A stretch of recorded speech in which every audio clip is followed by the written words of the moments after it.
Hello, hello, and welcome to another live stream. Hopefully, today won't be 8 hours long. I'm Steve. Welcome to Mac84.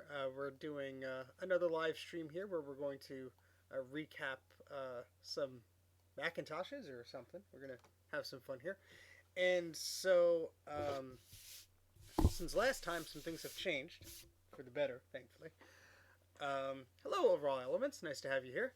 And I'm using a Mac Pro to stream, so I don't have the laptop in a weird place anymore. So I could look here and look down, and that'll be good. Yeah, the LC3 was not enough. I have over, honestly, probably 50 to 100 machines I got to recap. So this could probably be a trend. Well, that was 8 hours of it.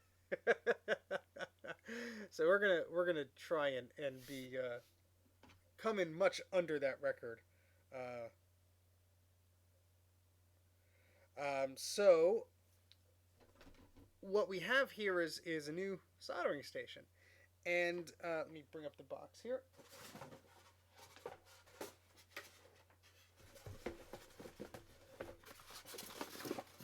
This is I think you say a Yehuta, I'm sorry, Yehua. I added a T there. This is a 878 AD. It's about $50 on eBay. It's not the best soldering iron, but it's not the worst one. So, seems like it's a pretty decent piece of machinery here. And Jay from the House of Moth and the Mac84 podcast suggested it to me. He has a similar one. And yeah, it seems like it will be able to do the job pretty well. So this is the unit right there. Probably actually going to use the heat gun also to get the capacitors off the board, because before I was desoldering them manually, which took a lot of time. And Bruce from Breakers Creations was mentioning that he could, remove the caps from an entire board in a few minutes. So with the heat gun, so that should hopefully help us a lot. And in the chat, Dysfunctional Wombat says, I've been bringing back my titanium PowerBook back to life. Sadly, the paint reacts terribly with the humidity, and what was once a mint titanium PowerBook had some oh geez, yeah, so now it has some problems. So that's sad to hear. Hey Jay. Oh, mic levels are very low. Okay, let me adjust that. Thank you for letting me know. Let's fix that. Thank you. All right, does that help at all? Or is that too much? You guys let me know. Oh, you know what? Did I not change the latency at all? Is it still? Oh no, we're at low latency. Okay, good. Perfect. Excellent. Okay, great. So the microphone's right here. I will try not to hit it with the soldering iron or the heat gun or anything. Yeah, so yeah, see, the Apple I guy, I did do that on my Macintosh IIsi, and I got yelled at in the video for doing that, and I understand why.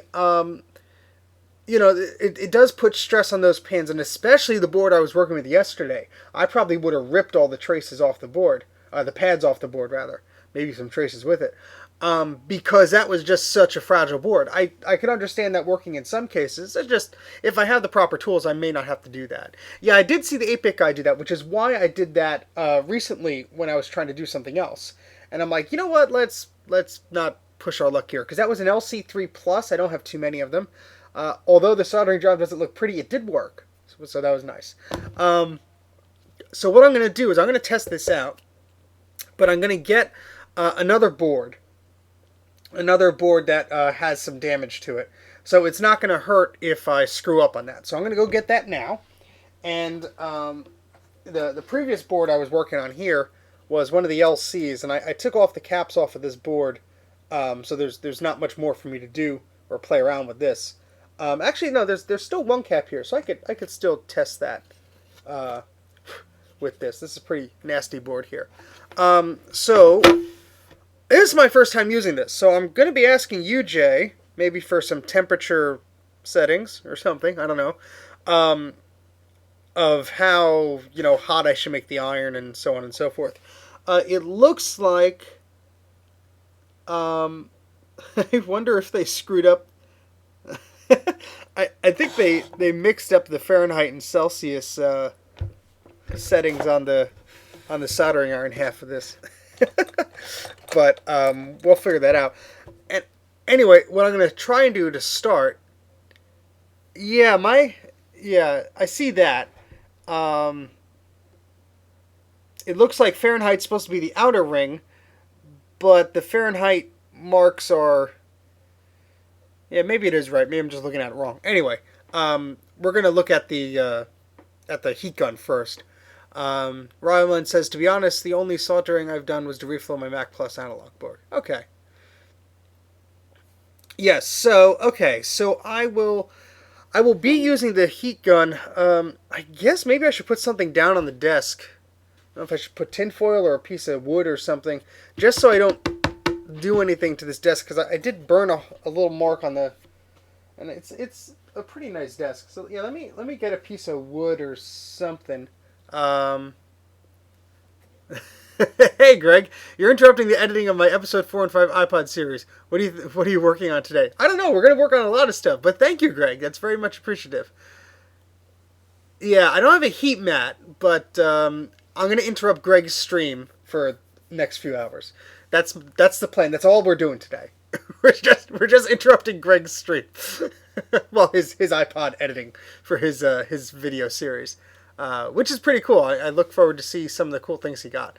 All right, let me get a piece of wood or something. I'll be back in a minute. I want to find a suitable piece, and then we'll go from there. So I'll be right back.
Okay, I'm back. I had to go outside into the garage and find a piece of wood. Yes. Hey, complete a Macintosh. Ooh, that could take a while. Cool. All right, so we got a piece of wood. We can put this down on the desk here. There we go. So we have some protection here. All right. So this is my very first time using a heat gun. So yeah. Let's see. Yeah, exactly. That's the problem. The traces are very fragile, or the pads are very fragile. And as we saw on the, bring it over here. As we saw on the Mac 3 Plus, I basically butchered it. I mean, it works, but yeah, it's pretty hard to to to mess around with it. So those pads were just falling off left and right. So you mean the heat gun, Jay? Use yours at 420 degrees?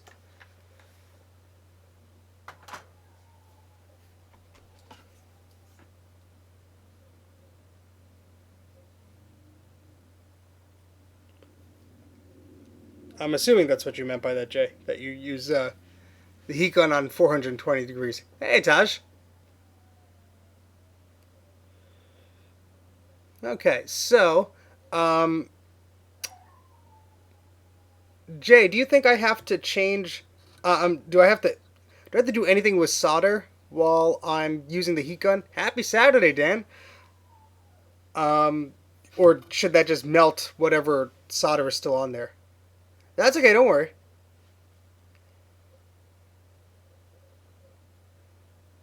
Oh, your headphones broke. That sucks. Flux may help loosen up. Okay. Closest thing to a Hackintosh would put Snow Leopard on my HP desktop. It will simply prove a concept, but yeah. The first Hackintosh I did was Tiger, so that sort of dates how old my Hackintosh was. I have to leave my phone on. Uh, someone's gonna come by and I have to do something real quick. So I'll take a break from the stream when that happens. But we're just gonna take our time today. We're not rushing, but it won't be 8 hours. I can assure you on that. Shield any plastics in the 2 to 3 inch area around where you're blowing. Yeah, since this board is dead, I'm not going to worry about that. But that is good advice. I did put one of the nozzles on there, Jay, and maybe I should change this out because they gave me a little pack of nozzles here. So I'm using the wider one, but they have two narrower nozzles. This one's about maybe a centimeter wide. The other is maybe half a centimeter. Other is a few millimeters. I don't know how wide I should. I'm assuming, yeah, that might be too much heat actually to surround that entire cap.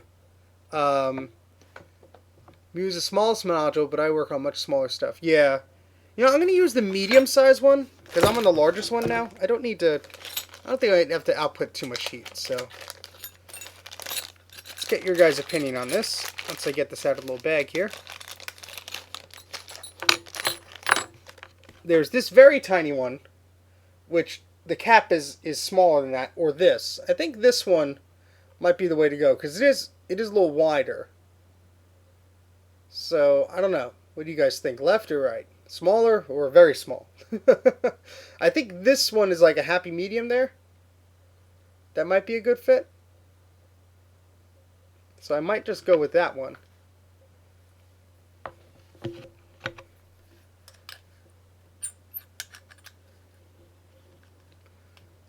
This little tool is kind of useless. Yeah, I'm gonna go with the left one and see if that works. Okay, I'll try the next to smallest one. If I get the damn tip off. Come on. Which way do I have to turn this? I have to turn this way. Yeah. Clockwise. There we go. Okay. Yeah, I'm sure it's gonna. Yeah. You know what? I'm gonna use the smallest one, and if I run into trouble, I'll use the bigger one. We'll go with that and see how that works. Okay. It's my first time using this, so I don't know what the heck I'm doing, which is quite apparent, I'm sure. So this board is a dead board. I'm just testing the heat gun to remove a capacitor. If I'm successful with this, we're going to move on to either another LC or a Macintosh 2. So we have plenty of boards to choose from. I just don't want to ruin a working board. Don't worry, Taj. You can always rewind or rejoin if you need to. Low power mode. Dysfunctional Wombat's talking about his Snow Leopard build. Yeah, I mean, Hackintoshes are easier these days because I think more people are doing them. There's more information out there, but I remember doing it in the Tiger days, and yeah, that was not fun. All right, so there's probably gonna be a lot of noise on here when I turn this heat gun on. So if it gets bad, I'll just mute the microphone by pushing this button, and so you guys just let me know. So Any tips, Jay, before I fire this puppy on? Obviously, don't touch it while it's hot, but take a minute for the heat gun to cool off. It turns off the. I'm waiting. I'm waiting. I'm waiting. I'll put it back.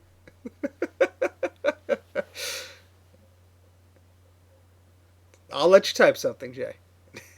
Don't point it at you. Don't point it at your face. Don't touch the pointy end. I was reading something about this where, leave the fan on, and it does have a sensor where it will turn off once you put it in the holster. But I know last time I turned it on, I did turn it on just to test it. That I made sure it did turn itself off. I had to sort of arrange it so the switch turned itself off, and then I put the manual power switch off just to ensure that I wouldn't hurt it, or I would make sure it was off. I don't want it running amok or anything. When you put it back in the holder, it stays on until it reaches 100 degrees. Yep, and when it's pointing at right now, looks like it's blowing hot. It's gonna. Yeah. So there's some space here. There's about. Let me move the Mac Minis back a bit. There's almost a foot away from this to the Mac Minis. And I'll move it closer to me. There's no reason why it has to be so close to there. Yeah. So now there's a good foot away. There's this much space away. So everything should be okay. It's not going to be blowing anything too far. Yeah. So I'm going to actually set it at. You got a charger, good. I'm going to set this at 300 degrees and just go from there. What fan speed should I set this on, Jay? We got from 1 to 8 over here. Maybe like a 4 or 5? What do you think? Sorry to make you type so much. Yeah, for the camera is not the best here. There's a good deal of space between here. Fan speed on max. Okay, well that's going to make a lot of noise, guys, but we'll try that. All right, so let's get this going here. So it's going up. It's at 300. We'll start at 300. Obviously, I need a pair of pliers or something. I'm just going to use a screwdriver just to nudge it.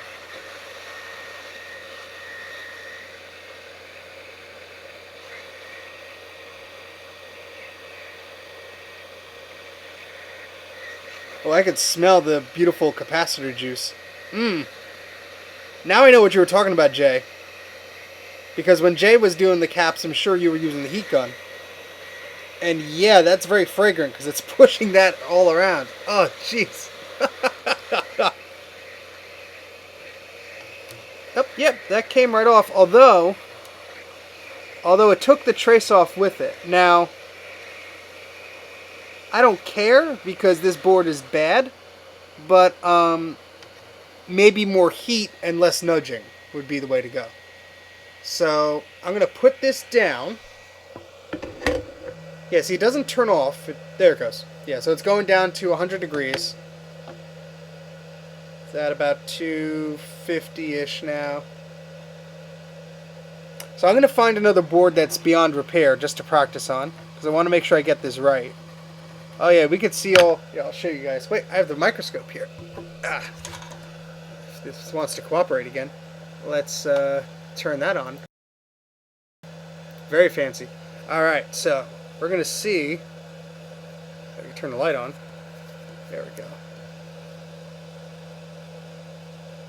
Look at all that lovely juice. Delicious.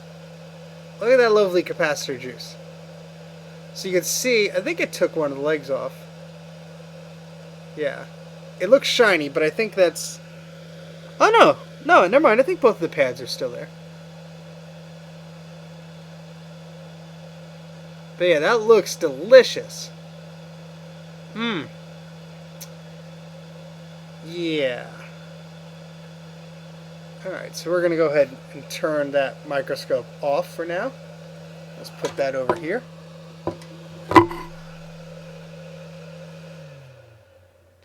I'm going to flip that off switch just to be safe here. I saw a video of, not this brand, but some other knockoff had had a catastrophic malfunction, let's say. All right, let me grab another broken board. Thankfully, well, unfortunately, I have no shortage of them, so let me grab another one.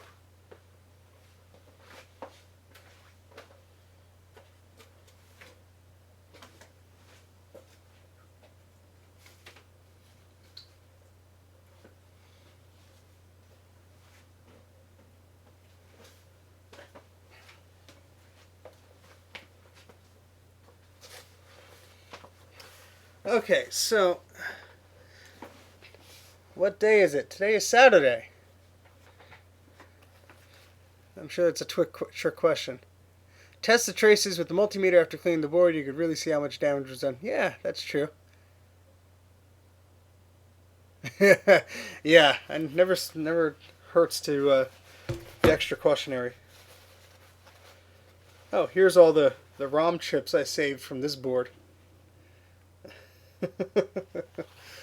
Yeah, so this is another. I think this is a Performa 400 or. Well, actually no. This is a Macintosh IIsi. It says it right up there. The camera wants to focus. There we go. As you can see, this one may not be beyond repair. Well, it probably is actually. It's pretty crusty. I mean, ouch. Yeah, I mean, the bottom looks better. Yeah, this looks pretty gnarly. So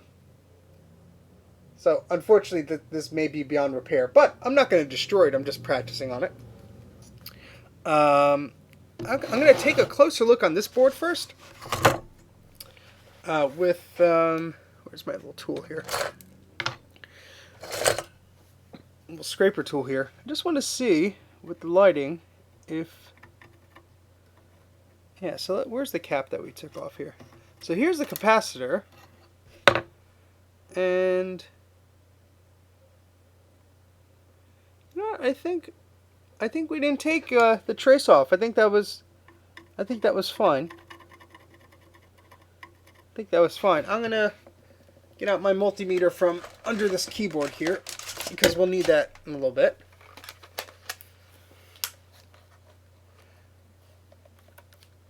Okay, so. Oh, okay, so if I turn the switch off, the fan will keep running. That's good to know, Jay. Thank you.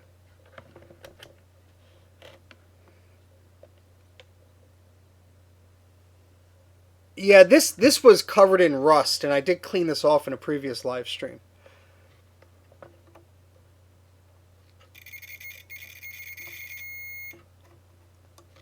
Alright, so from the positive to negative on that capacitor trace, there's nothing that is joining it right now. So that trace may have been good. Who knows? But let's practice on some of these other caps here. I'm gonna put this dirty board over here. Move our multimeter out of the way.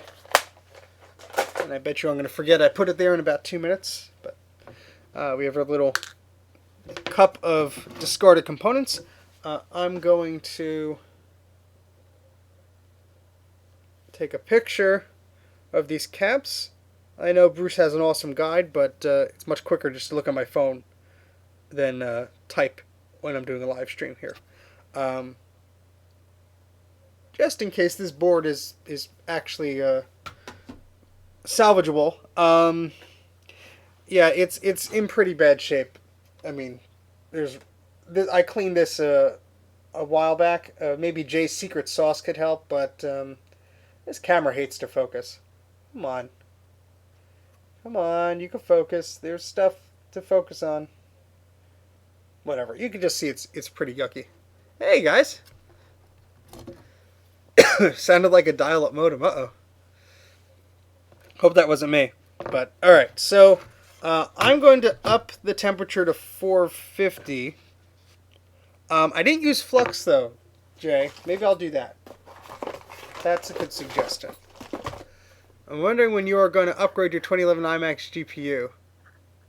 Yeah, see, I am interested in doing that. I just have to get a graphics card for that. And since I've switched to using my Mac Pro, there's not like a huge rush for me to do that. So like, It probably won't be anytime really soon, but that is something that I do need to do.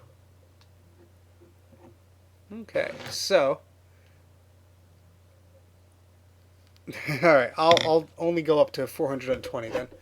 All right, so let's try this again. We'll turn this on.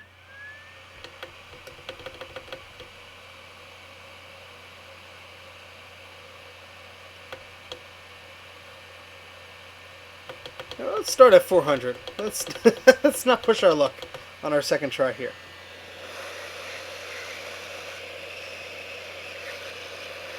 Oh yeah, that smells beautiful.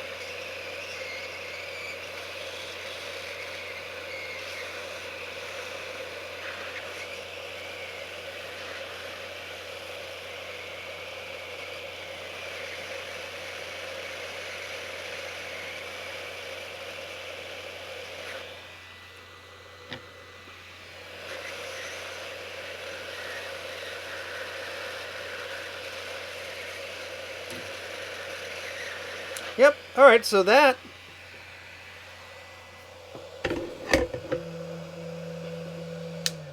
Oh, when I turn the switch off, Jay, the fans turn off, so that's not good. But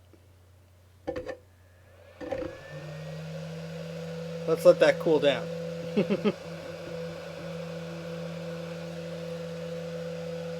Anyway, so this cap actually came off pretty well. It was at 400 degrees, and both the traces and the pads and everything right there, that looks good. So let me show you how that looks. Yeah, this one might be a little different than yours. I mean, they're all probably some knockoff. Who knows? Let me make this a little bigger, actually. All right, there we go. And I'll show you guys. It's probably gonna be upside down, but there we go. So actually, I mean, there's a lot of gunk and dirt and everything, but that one came off pretty easily. And we can see the capacitor there still has both its little feet there. So that didn't do too bad of a job. Much easier, much faster than desoldering them with the soldering iron. And then I'm heating up the area around it and everything. So yeah, not bad at all. Alright, so I'm going to disable the microscope again. And as soon as this heat gun calms down, I'm going to probably... Actually, no, there's no sense in letting it cool down because I'm going to use it again. So what I'm doing is basically heating it up and then nudging it with this, and it's doing a pretty good job. Oh, that's right, I have to add some flux. Just use the same tool here. The flux definitely seems to help. If I could get it off my little tool here.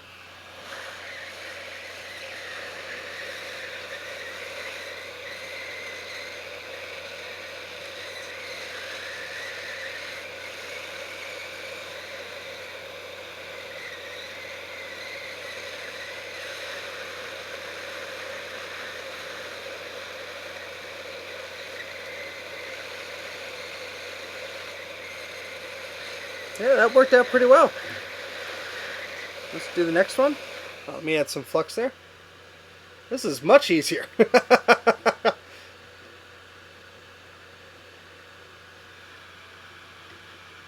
Yeah, half the battle of the last stream was getting everything off, but no Macintoshes were harmed too much, so.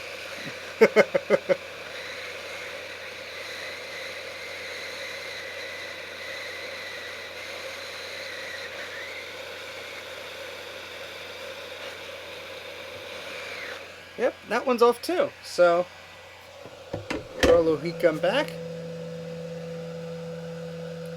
I know this is kind of scary because like I could actually, I'm curious now. This board is pretty bad. Should I try and fix it though? I don't know. It looks beyond repair to me, and I don't want to like spend time putting a bunch of caps on this and it's just not going to work. Because there was a lot of rust all over this, and yeah, I could see some. Yeah, there's traces that are no longer here on the board. Never mind. Do you use the microscope when recapped? Use a magnifying glass to solder wire via cap. Yeah, I've done that before on the last stream. No, yeah, so I was kind of optimistic, but these pads are all gone right here. Um, Most of these are rusted away. There's plenty of areas where traces are missing. So maybe this is a more advanced project when I get more excited about this stuff. But I do have a few LC2, so I don't need to worry about this model too much. Yeah, it is a shame, but yeah, at least the ROMs that I got off of it, I think there was only one. No, actually, all the legs are on the ROMs. So if I find another one that needs ROMs, at least I have everything here. So definitely not tossing it out. It's a good practice board. I'm gonna take the rest of the caps off because no sense in leaving those there. So at least I could do that, right?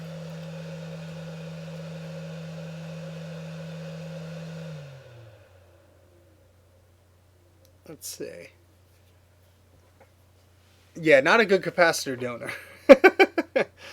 Yeah, some of the capacitors, I'll show you on the microscope here. Some of the capacitors, it looks like the metal is gone from the top. And you just see what remains there. Let me adjust the focus here. Oh, come on, really? Here we go. So a normal capacitor will look like that. And some of them are just worn away. And you got little stubs there. So yeah, definitely. And here's what I was talking about, those traces. Is look at all that rust, and yeah, this board is probably not salvageable. I'm not going to toss it out though. But yeah, this is why you should take the batteries out of your Macintosh. I'll send it to you, Jay. You can try and restore it. I'll give you a project. Another million projects for you. All right, so let's work on getting the rest of these caps off.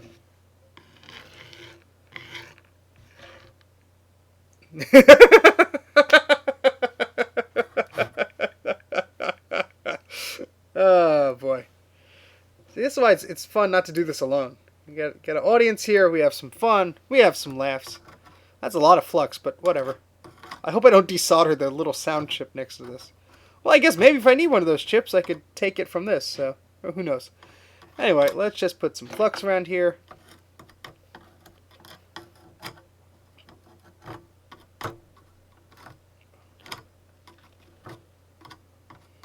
Wouldn't be surprised if other components start falling off of this, but it's good practice. Yeah, if I have enough parts, I'm sure anything can be fixed. But all right, cool. So let's continue with this.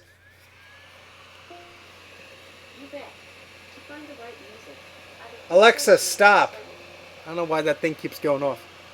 Anyway.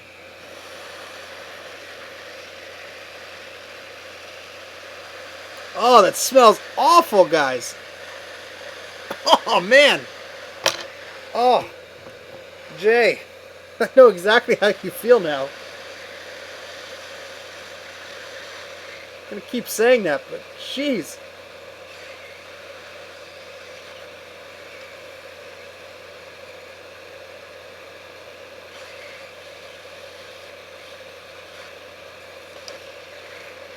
Alright, that's one capacitor moved to the side. Let's get that out of there. Yeah, I could sort of see the solder like bubbling a little bit. And then when it does, I just push the cap aside.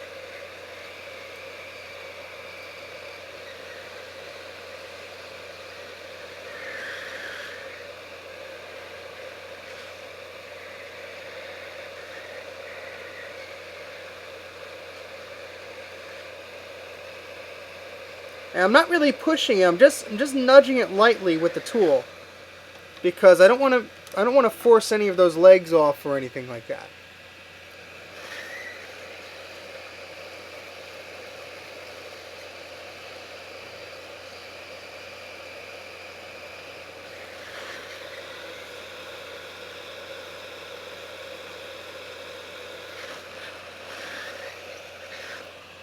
Oof. It smells beautiful.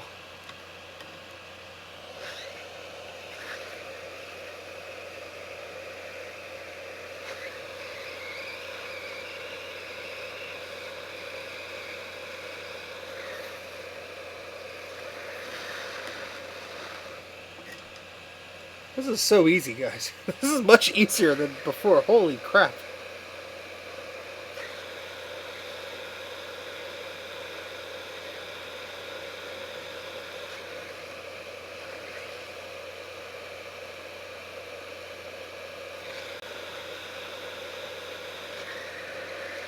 Oh, yeah, one of the little sound chips came off. Sorry. Or one of these, whatever it was. I'll just put it back. He'll be fine. Yeah, gotta be careful. Probably had way too much heat in that area for that.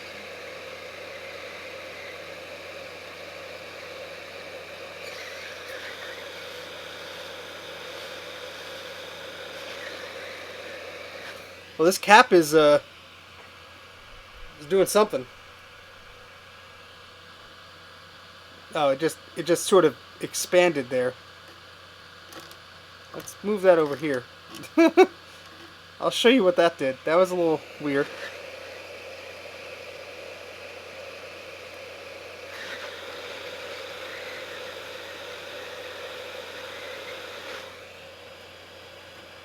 Alright, so let's put this back. Alright, so let me show you the carnage here.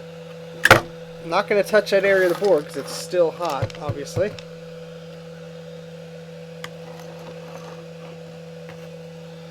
But one of the capacitors did an interesting thing. Let's show you. So, let's get this focused here. That looks interesting, doesn't it? So, to compare, this capacitor next to it came off fine. The other started expanding a bit. So, yeah, I guess it got a little too hot. So, yeah. I might actually switch to that smaller nozzle on the heat gun. I might just be letting just a little too much area, I think. Yeah, this is the little chip that I where is it here? This got desoldered from the board, but I kind of put it back in the right place. Yeah, so this yeah, let me see if I can pull this apart. I'll get a close up on this. Let me see.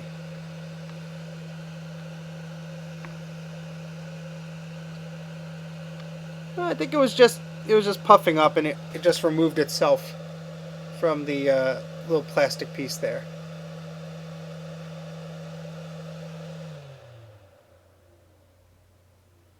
It looked more dramatic than it was. But yeah, alright, I'm going to let the heat gun cool down for a bunch of time here. I don't want to burn myself. But I want to switch the the tip on that. I think maybe it's a little too wide. I don't know. So, how are you guys doing? What are you guys up to on a Saturday evening, afternoon, wherever time it is where you are? My neck is bothering me a little bit. And I don't know, when you're sick, sometimes you get achy. And when I had that cold, my neck was killing me. So I'm just laying back for a sec. Oh, boy. But, yeah, do you have any old Macs you need to recap? Because it's a fun process. And as you can see, once you have the right tools, it's... I'm not going to say it's not difficult, but I'm going to say it's easy enough to get started. And I'm sorry, we should have had that tilted down just a little bit there. Yeah, so not a bad start here. None of Jay's Macs are old enough, not yet. I mean, let's hope that the capacitors and the G4s and everything are better than the capacitors that are in these older Macs. And also, it's the age too. I mean, these things were late 80s, early 90s, and the stuff Jay has is much older than that. Yeah, replacing traces and stuff ain't fun. I know that. I definitely know that. But hey, we're in here 40 minutes already on the chat here, on the stream rather, and we removed basically all the caps. There's a few more on the board that I didn't get, but I'd call that successful. Yeah, definitely want to change the tip on that to the smallest one. Did I actually put the small? Oh, actually, you know what? I accidentally put the smallest one on, so I'm good already. I don't have to swap that out. How about that? Alright, so we're good. I'm older than my Mac. I'm older than all of my Macs except for one. I'll just put it that way. Okay, so I have another LC that I feel like I want to recap. I think I want to practice on that before I move up to the Macintosh 2, because I only have one Macintosh 2, and I'm kind of nervous about doing that one. So I'm going to find, I think it might be this one here.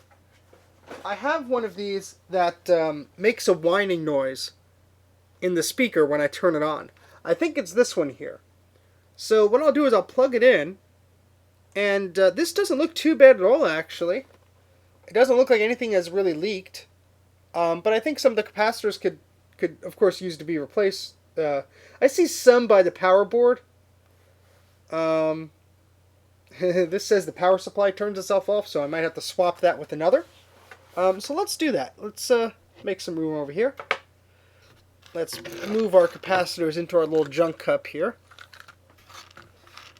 And tell me about some of your old Macs, guys. What do you have any old machines that you need to recap, or most of your machines are newer than that?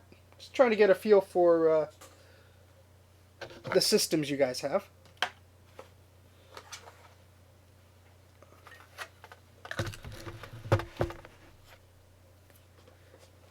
Yeah, the speaker makes some interesting noises. Let's just leave it at that.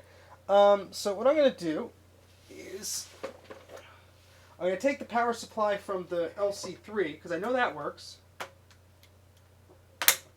And they're very easy to just swap in and swap out, thankfully. Got that out already. And they all use the same thing, so. Got an iMac G3 revision C with a hard drive that sounds like death. Can't replace it because someone stripped the screw. Oh, there's some of these, I don't know how well they work, but there's some of these screwdrivers and some of these glues and solvents that try and help you with that. So it wouldn't be too bad to try one of those maybe. What color is the iMac? That's a more important question. And this power supply might be able to use, might need a recapping too, but I don't have the caps for that ordered, so I don't think I'll be able to do that yet. If it's a revision C, it's a blueberry, not a Bondi, because they dropped that color. But blueberry is very nice. I don't have a blueberry revision C, so you have a Mac that I don't. So Dana says he needs to recap a few analog boards on his SE30, a 2CX, and some early Power Macs. Yeah, so I have an SE, not an SE30, but just an SE, that was starting to do something weird, and it wouldn't turn on anymore. It might be something with the analog board, because the board looks okay, but yeah, that'll be another project to go through. So I have a video cable here from... it's all tangled, but I have a video cable here, and let me get a power cable, and we're going to test this machine here. That is interesting. Yeah, I mean, it could very well be a revision board, a revision B board, with just a different color. Oh, cool. Yeah, I saw that video, Greg. That's a nice iMac you got there. I may be touching that iMac tomorrow. That sounds very bad.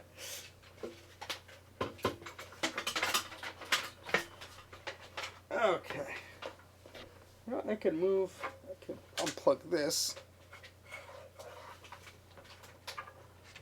Oh yeah, way too many things plugged in here. Okay. Is this power cord long enough to reach? You know what? Yeah, should be okay. I won't drop it. Alright, so let's stand up here. Let me move the liquid over there. Let's plug in the video cable. Let's set this monitor to VGA. And let's see what the problem is with this Performa 400. Let's see if it turns on. Alright, so we don't get a chime. I don't have any video memory in here or standard memory. So it may be that this is one of the models that I just need to put memory in. It might not have what it needs on board. It looks like it has RAM on board, but not video memory. See if I could steal it from another machine. I don't have one right here. I could walk over there and get some. I don't think this was the one with the capacitor problems, because it's not doing the squealing thing. This is a Macintosh Performa, but the board says it's an LC because it's just a rebranded one.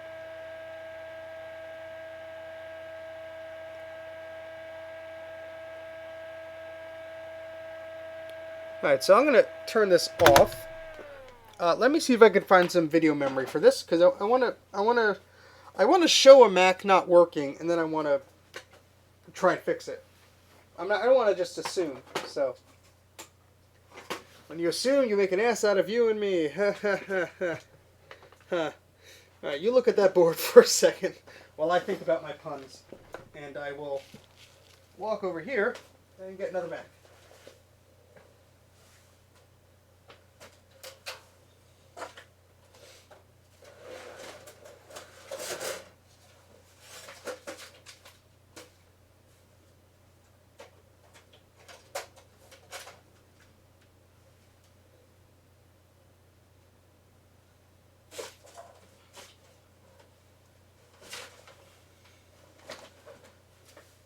Okay, this Mac has plenty of things to look at. So let's take a look at this.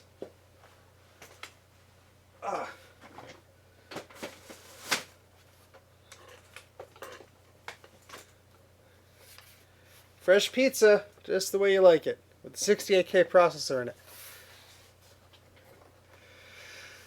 I want an SE30 so bad. Yeah, an SE30 would be cool to put AUX on.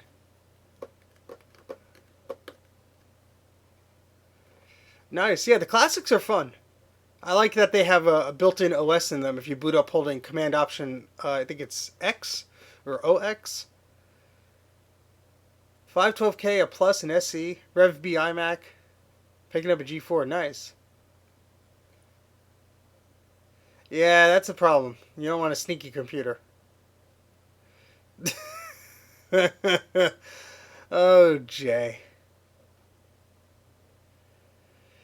Alright, so here's an LC2, and you can see this one I actually labeled as an LC2. This is my second LC2 that I have. It has a power supply from the LC2 and it has a floppy drive from an LC3. So this I was swapping parts around. The caps look pretty bad on this, I'll be honest with you. I think this is the one that whines when I turn it on. So I'm going to unplug the power cable from this. I'm not going to stack these computers, because the plastic, these little points here, they're so brittle, and I've actually cracked them just by laying one on top of another gently. So let me put this power supply back where it belongs here. I'll probably work on this in another day or two, but let me move this aside and put this here.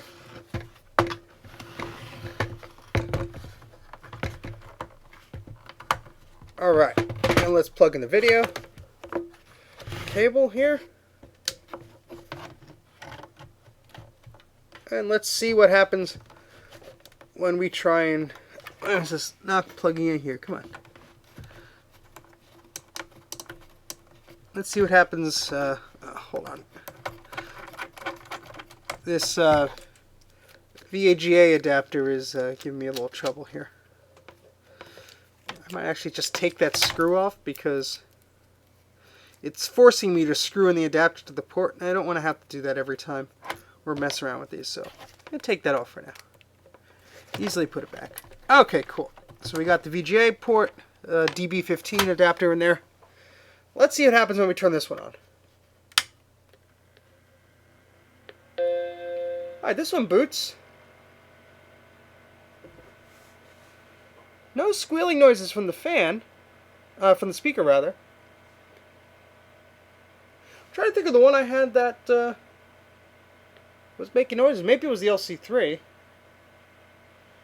Interesting. I have a floppy around here. Where'd I put it? Let's see.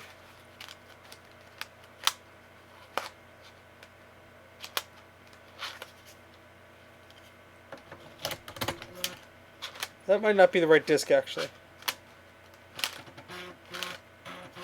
Oh, maybe? It's happy. Right, maybe that does work.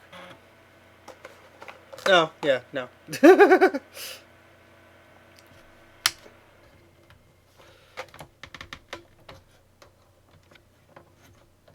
Okay, got that disc out of there. Where'd that floppy go? Here it is. Disk Tools 1, that's what we need. Let's turn this on. Yeah, so this machine turns on. I'm curious if the one with the squealing speaker is huh. Because it was quite noticeable.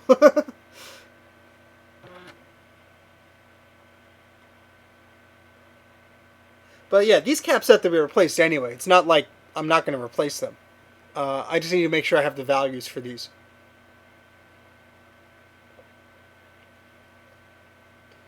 I remember some of the later PowerBooks required a special version of OS X because of the drivers and stuff. But that's like the G4 models. I was thinking of the later ones.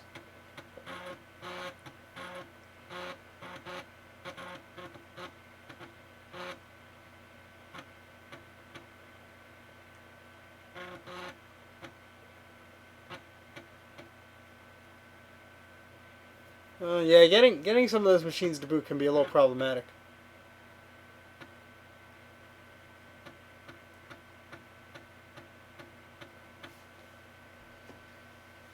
Booting off of floppies ain't exactly quick.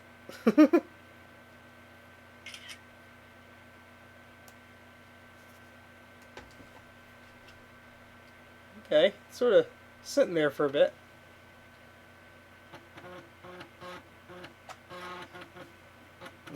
Okay, come on.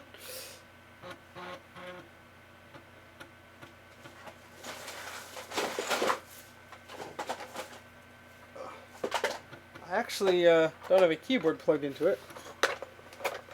Where'd my ADB cable go?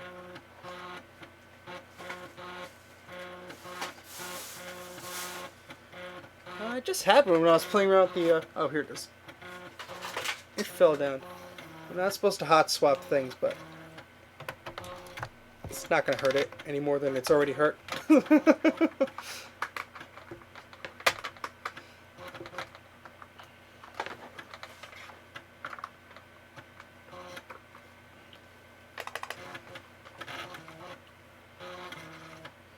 Yeah, this floppy drive could probably use a good cleaning. Oh, oh, after all that.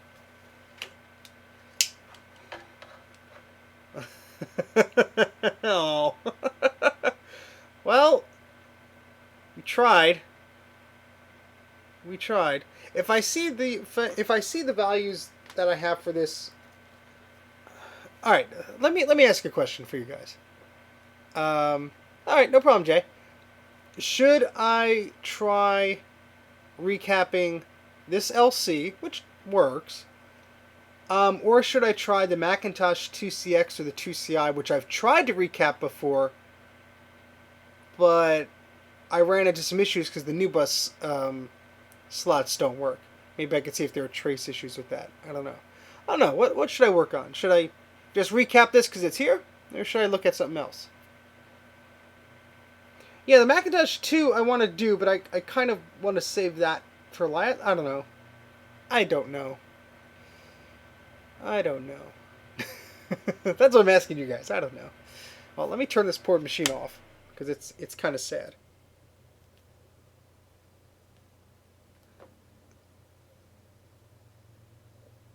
TCX. Man, you guys are saying the TCX. The TCX, I love that machine. That was our first computer. And I actually have two of those. One I tried to recap and didn't work, and one needs to be recapped. So maybe I'll do the one that I didn't even touch yet, because I can make sure I could try and do a proper job on that one.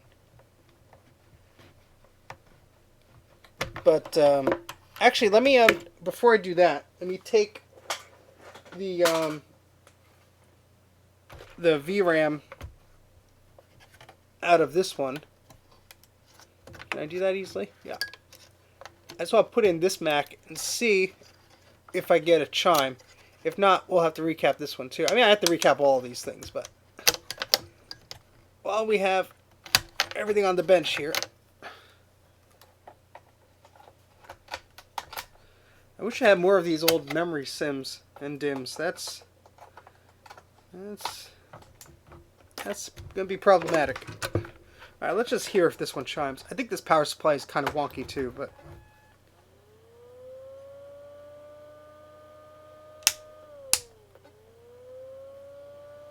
Heard the floppy drive seek. Let me put this RAM in it. So we know we have known good RAM here.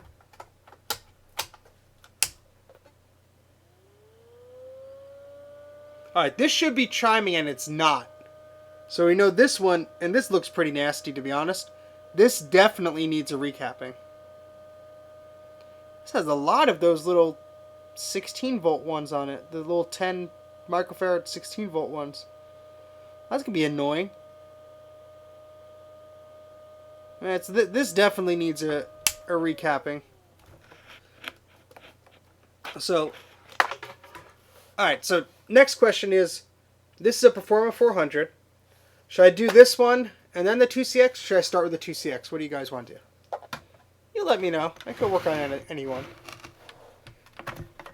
I'll be here for a little bit, playing around, having fun.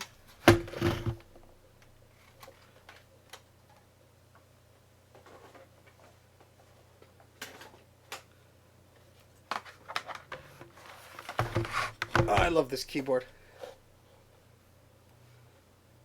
Okay, so that's the LC3. We're going to put this power supply back in there, just before I forget. Otherwise, I will forget where I put it.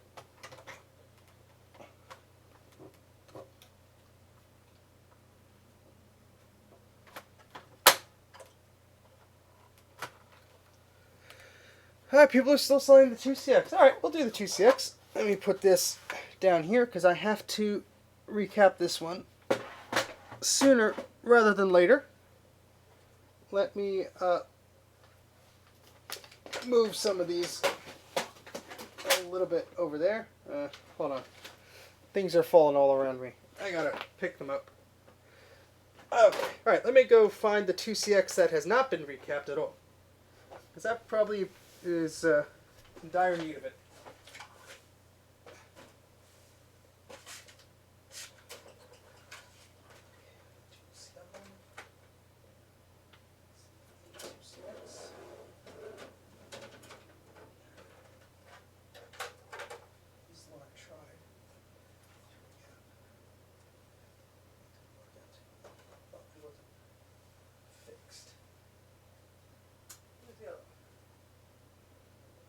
Another one.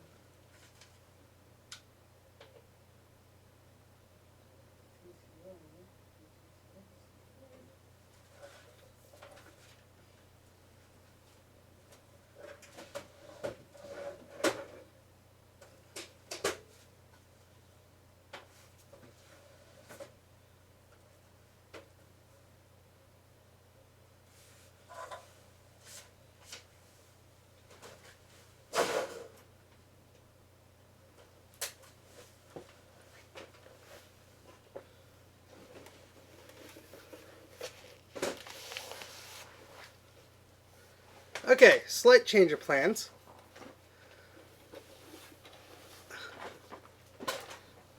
Yes, the macOS 9 drivers. That could be a pain.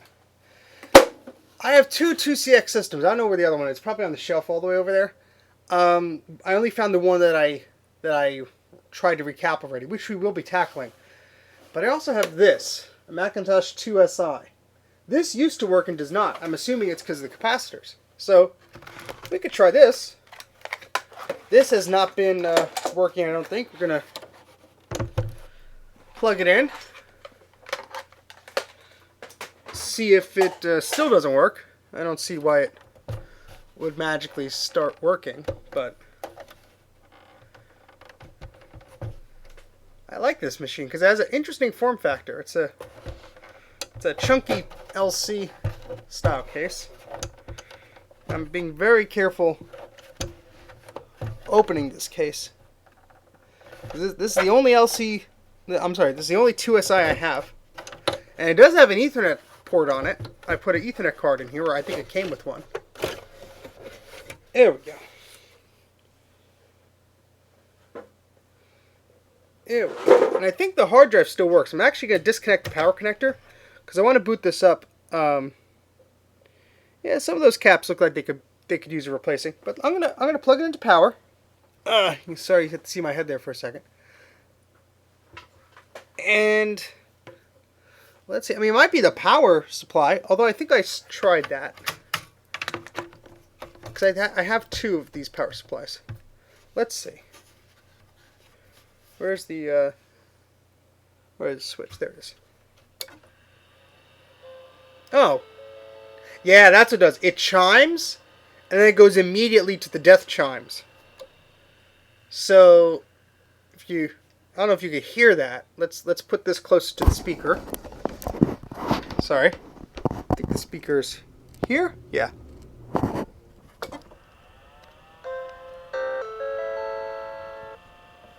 Hey, Bruce, just in time. We have a 2SI here, which does something peculiar. You might want to listen to this.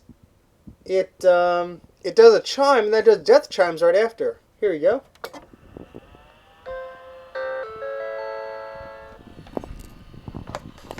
So what do you figure is causing that? I mean, this thing looks like it could use some cleaning, definitely. I think this is in a garage, and some mice might have pooped near it. I'm seeing some evidence of some dirtiness that we have to wipe away here. I'm guessing it's a capacitor issue. If it does the startup chime, then immediately the death chimes. That's what I'm going to guess, at least. It is a lovely machine. I'm guessing it's not the power supply because the fan's going and everything else kind of chimed. Okay. Nope. When I push the power button, it just turns itself back on. So I'm going to unplug it. I'm going to remove these memory modules here. Should I try and start it up without the memory modules? Filling out recap.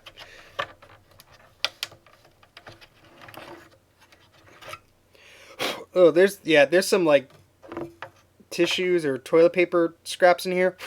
I don't know how a mouse would have gotten in here because this thing was closed, unless it happened before I got the machine, because I see some disgusting. Ugh, yeah, this needs to be cleaned. Anyway, it has onboard memory. I didn't know that about this one. I had forgotten. All right, let's plug this in.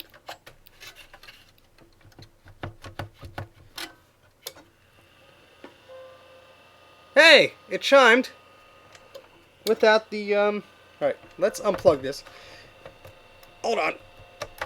It chimed without the death chimes. So let's get our video cable in here.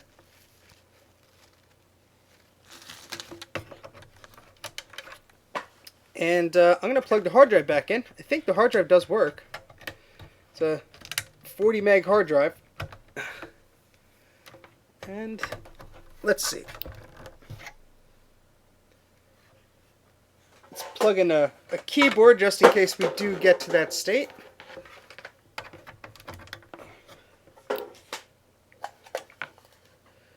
Okay, and let's see what happens.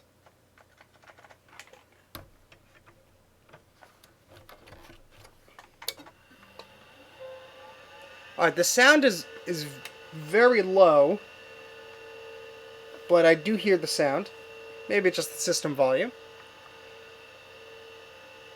Yes, this is a Connor hard drive.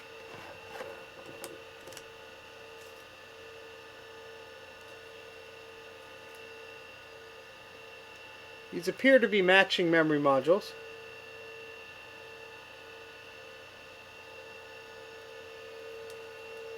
And with my luck, maybe there's not an OS on this thing. Or maybe the hard drive is dead. Where's my SCSI IIsi adapter? Here it is. I can always try this.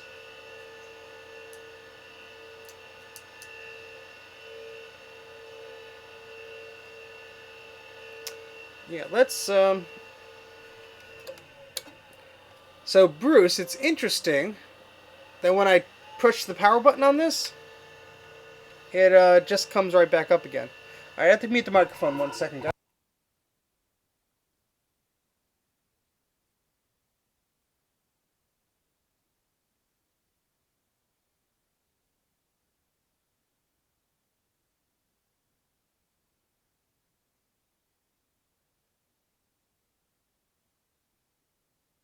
Okay, sorry about that.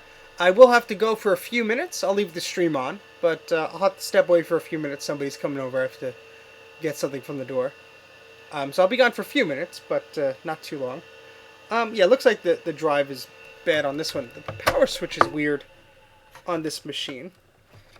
So that's probably a cap-related issue, I'm going to guess. This thing is filthy, so I will have to clean it out anyway. And we have to recap all our old Macs anyway. But I'm just curious if it's going to start up with this SCSI IISD adapter here.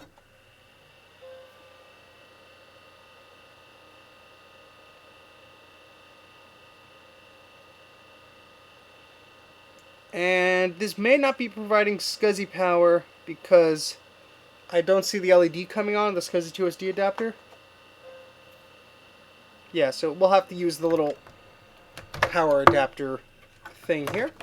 That's okay. That's what it's there for. Let's try that again. There we go. Now I see the LED light. Yes.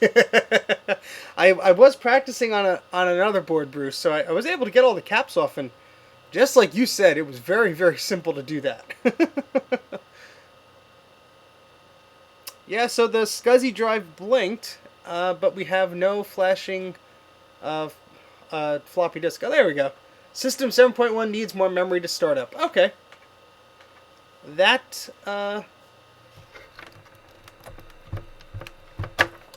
is problematic. But that's okay. So, I'm going to take this opportunity to just pause. I'm going to get a drink upstairs. I have to attend to some business upstairs. I will be back momentarily, in just a few minutes or so. But yes, I think it would not be a bad idea to clean up this machine and recap it. See if we get that audio a bit louder. And I'll see what other machines. If I can find the other two CX, I'll do that. But let me just put up some text here. And we'll just say, it's very exciting typing. Be right back shortly. And I will be back shortly. I will make this text large. Oh, too large. There we go. Okay, and I will be back shortly. Just going to get a drink. You guys stretch your legs. I'll be back in a little bit.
Okay, I'm back. Let's hide this. There we go. Okay.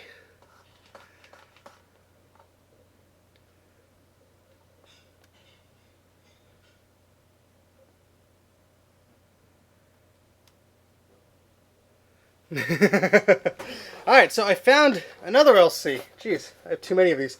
But this is actually a Quadra 605. So it's a rebranded machine. It has a bit of a different case. I think this is the one that was whining. So I'm just not going to change focus from the 2SI. Yeah, this looks like it was a fun one, and we have a label on here that says this is a bad PSU. Very important to label things, guys. This actually has like not a lot. Oh no, okay. There's some caps here. They're hidden around. I'm just gonna try and boot this up with the known good power supply. I'm just curious if this is the one with the squeaky speaker. I remember.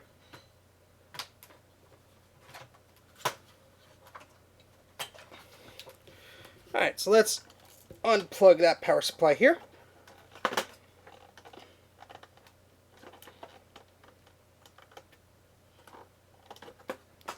And let's plug in this one here.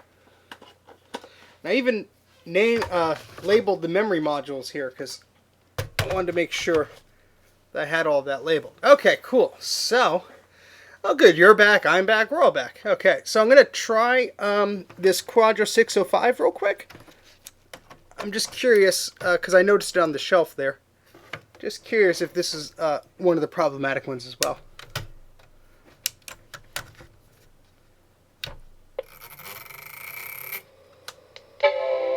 Alright, that boots up. I think it was just maybe a bad power supply. These caps, they actually don't look too bad at all. They look very shiny. The solder pads are not... actually, I take that back. By the PDS slot here, some of the solder pads are pretty bad. And we're not getting any video. So, let's turn it on, turn it back off again. Not getting any video, and... oh no, there we are. We are. So just...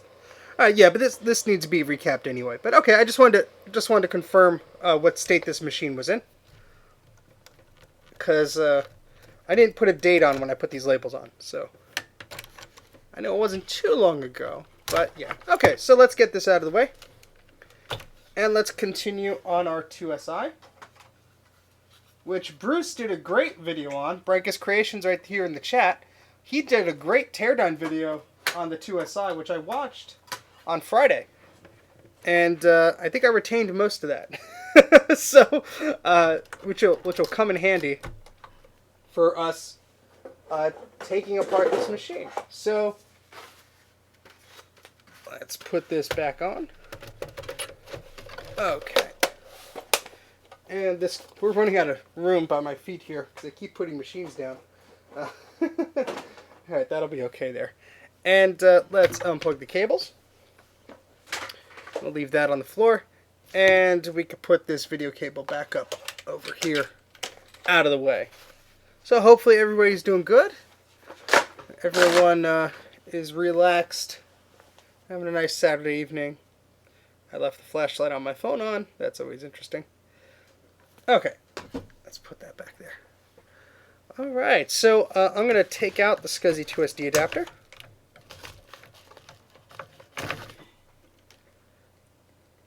There we go. I'll put that over here. I'm going to take out our little pad also. And so what I'm going to do is basically strip this down and get the board out so we can do some work on it. So we do have an Ethernet card here. I think it's an Asante or oh no, it's a Dana. Yeah, it's a Dana. It's upside down. It's a Dana Communications Dana port accessory access or whatever. So it does have an AUI and an Ethernet port on the back, which is pretty cool. I think this will also fit in an SC30.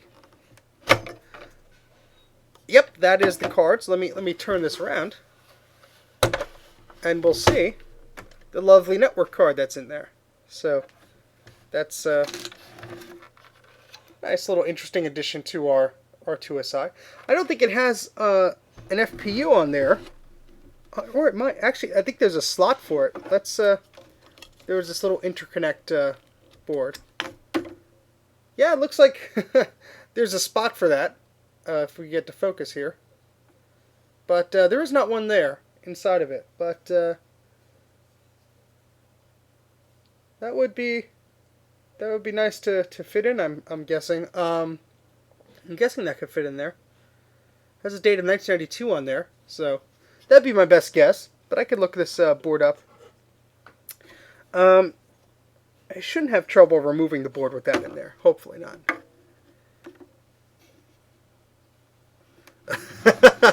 This thing was like, I think it was like $50. So, not too much fancier, but I'm definitely not using this piece of garbage anymore. There'll be a video dedicated to throwing that out. Oh, awesome.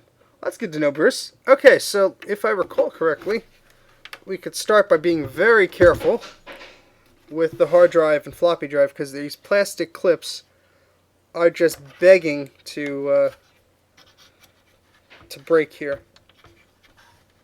I think I've actually taken, yeah, I took these out before, so they weren't fully seated.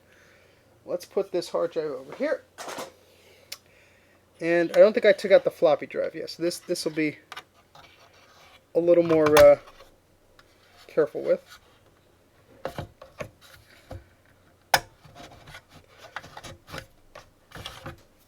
Okay, great. So we have that up. And so this machine is working, but I do want to take the capacitors off of this and recap it, because also the board is dirty. So there's some problems here. I don't want to leave this the way it is. Oh, I have a little SCSI cable we're taking off here, and our little power cable as well. By the way, I make a mistake in my teardown. Take the fan out before the power supply. Yes, I learned that the hard way as well. Yeah, so this has little clips, I believe. Do you have to squeeze the fan in? I forget. I think you do. I won't attempt to do that until I hear your response.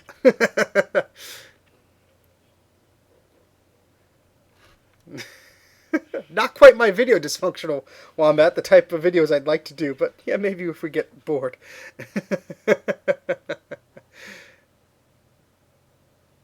So it looks like Bruce said the fan just lips straight up, be firm. So just pull the fan straight up. Okay.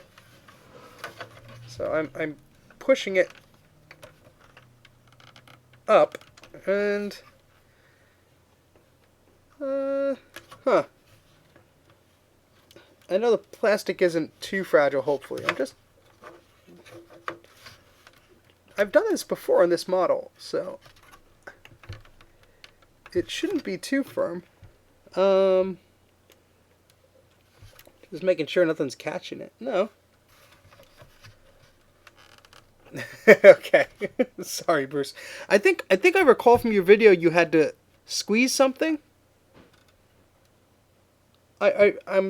I just watched it, so maybe I'm confusing it. Maybe I could have forgotten it already, or that might have been the power supply, because there are wings on the power supply you have to squeeze to sort of bring up. That might have been what I'm referring to.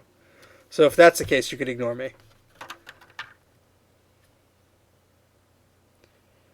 Yeah, some of these caps look like they're getting a little old and crusty.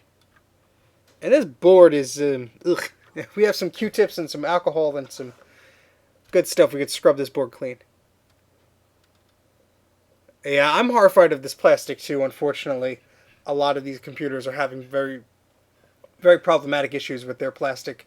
Just very brittle overall, and it's sad, but what else can you do? You just be careful. I mean, it's a shame, but you have to open them up and fix them up to get them to work again, so.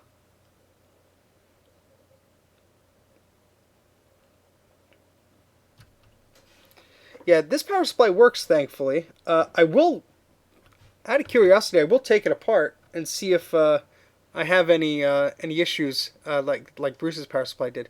Place your thumbs under the fan using some force. Pull up until the fan snaps free. Ooh, I hate snaps, but okay.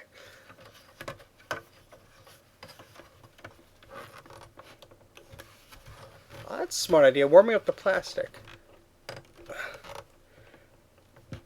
Oh, this is not coming out. This does not want to come out. You know, I think last time, Bruce, I actually did take the power supply out before the fan out, but yeah, I am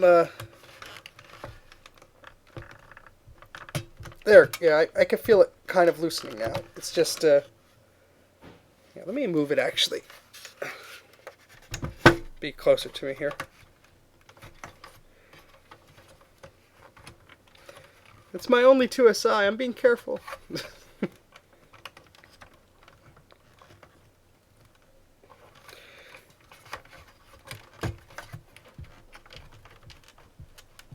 Yeah, let me...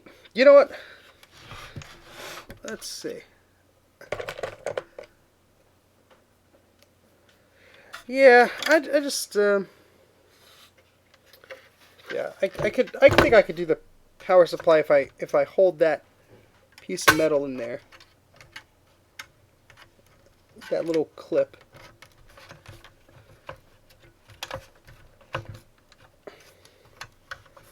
Just sort of annoying. You sort of need 3 hands to do that.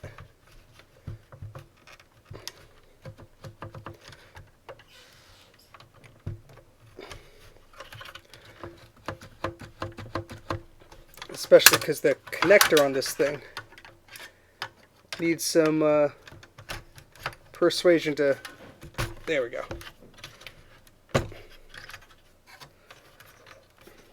Yes, connector's right there.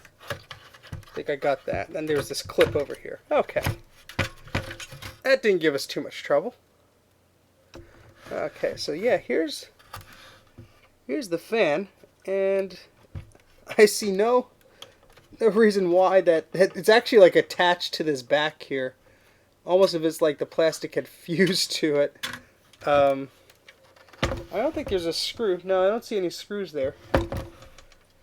Interesting. But we do need to get that up before we get the board out. So maybe I haven't gotten the fan out of here before. I'm not 100% sure now that I'm trying. It does wiggle on the right side.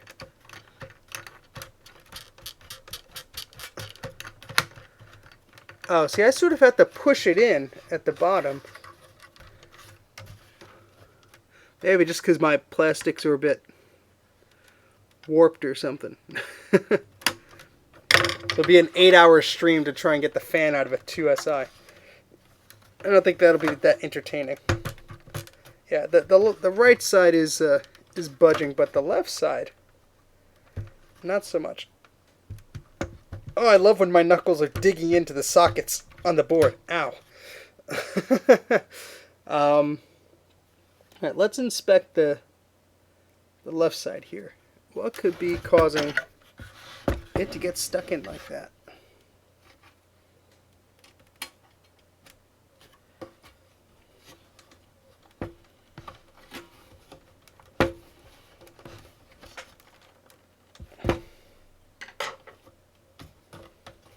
Because the right side feels like it definitely wants to give up there. I don't think it's the mechanism at the bottom that's touching the board.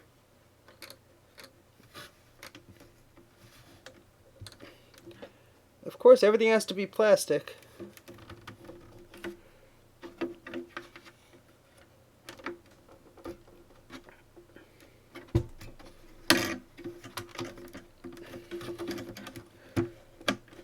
Yeah, the bottom right wants to move. But the bottom left, not so much.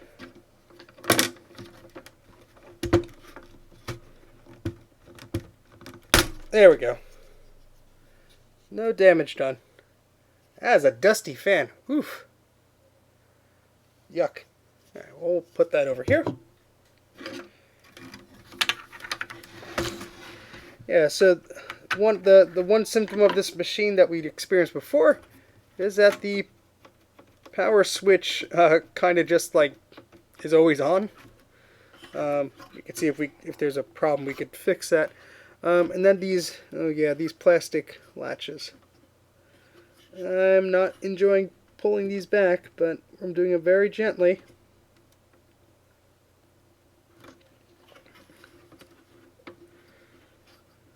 Very gently.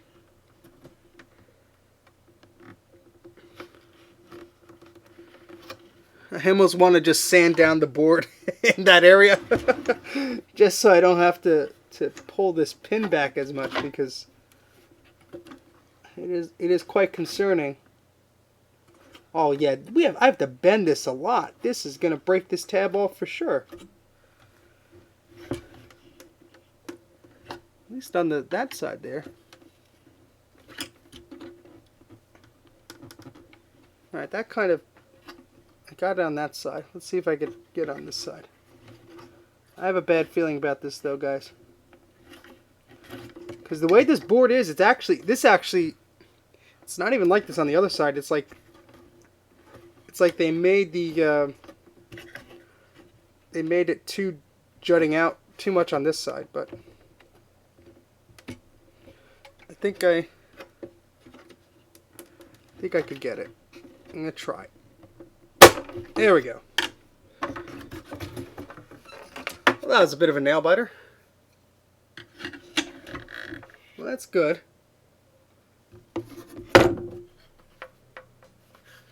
Yeah, it's pretty dusty inside. Here's that nice little speaker, which is pretty cool. So if you've seen Bruce's video, you know that the speaker makes the contacts under the board, which is a pretty neat little feature.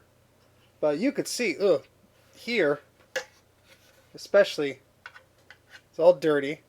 This is in a garage. I'm sure some types of rodents had a little party in here, so that will need cleaning. But let's put our attention to the board first, because that's why we're here. And let's take a look. Take a look with our microscope friend.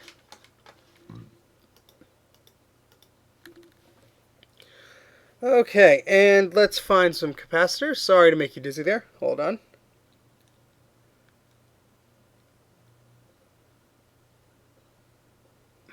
Okay, thanks, Bruce. I will do that. Yeah, feel free to pop in and out, guys, whenever you want. I'm just doing this so I'm not alone. But oh yeah, that looks pretty nasty. That looks pretty nasty. And I will pull up your website on this monitor. So thank you, Bruce. Yeah, and some of these resistors, ooh, geez. Yeah, I think that's just dirt or poop. Oh, jeez. Yeah, that's pretty. I'm surprised this thing booted up. That is nasty. Would 90% alcohol rub that away, or distilled vinegar, you think? That is pretty nasty. Oof. Yeah, and some of these chips too. Yeah, this guy needs some love. We're gonna clean this guy up. This poor little machine. It booted, but this poor little guy. Wow. Yeah, they're the contacts for the fan. Okay, I'll do it. Alcohol and a toothbrush. We'll go from there. Well, thank you, Bruce. Very much appreciated you stopping by. I'll say it again. Oops, I muted the wrong thing. For those of you who haven't checked out Bruce's channel, please do. His recapping tutorials are what I'm following. So don't be a fool like I was and just do it blindly. follow Bruce's instructions there at his Brankus Creations channel. So just click on his link on his little a username in the chat. There you go. And make sure you give him a subscribe. You want to try and get him to 500 subscribers. That'll be cool. Alright, so let's get Bruce's recapping guide up on this screen here.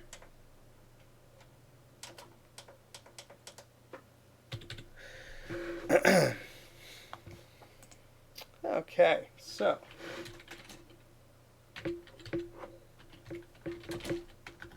if I could spell.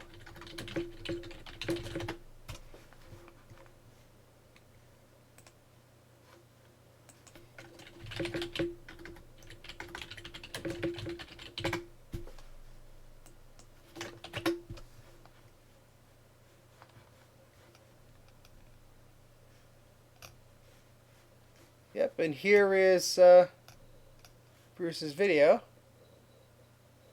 Yes, 1,000 subs. Bruce needs 10,000 subs. Oh, I'm going to get a content match for Bruce. I started playing the audio. I'm going to his YouTube to go to his channel.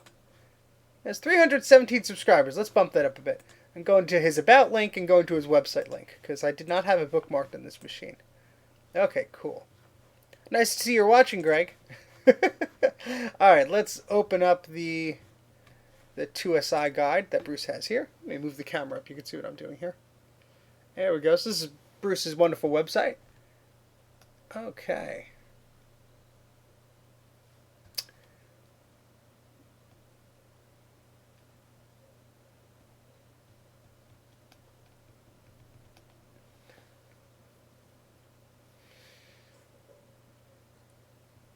Okay, so let's make sure that I have all the capacitors needed. Awesome, thanks, Philip. Let's see if I have all the caps needed for this job. And let's see if my board looks similar to Bruce's here, because there's a few revisions of these. His looks very nice when it's all recapped. Very pretty. Okay, so let's download that guide.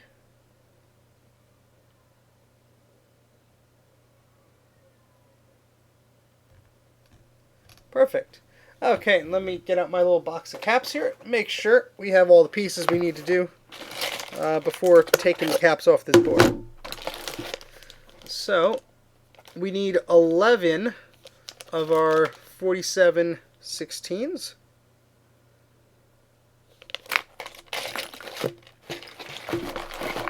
I know I have those.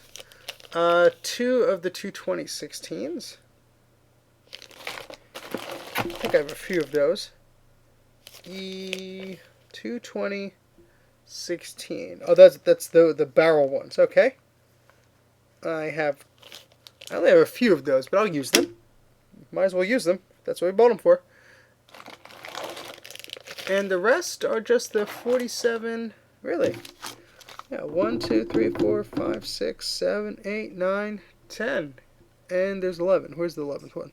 1, 2, 3, 4, 5, 6, 7, 8, 9, 10, 11. Okay. This should be fairly straightforward, I hope. Famous last words. And alright, so we're going to take 11 out of this bag. And we should be good. So, let's first get all these nasty caps off of here. Okay, so I'll leave the barrel ones on here because this machine works. I'll save these for the 2CX or the 2CI. I think one of them needed them. And I wasn't 100% sure if the ones I replaced them last time works. And those are the barrel axial, if I'm saying that correctly, capacitors. Thank you, Bruce. Alright, so we're gonna use some flux on these capacitors and use the heat gun and try and get those off. Just curious, Bruce, if you're still around, what temperature do you use your heat gun on when you're trying to get these caps off on? Just curious if I'm too high. I was using 400. I think the temperature on this is Fahrenheit, not Celsius. So I'll do the conversion if you give me one versus the other. But just curious from what you were working on.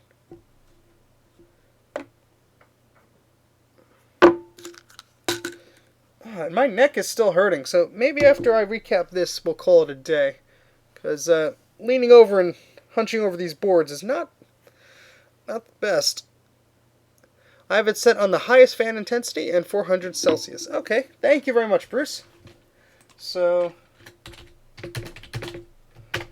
400 Fahrenheit is 200 Celsius, so 400 Celsius is 752 degrees Fahrenheit. Oh boy, that's much higher than I was using, but I could try. Thanks. This is a Star Wars Episode 1 Anakin Skywalker Pod Racer mousepad. Yes.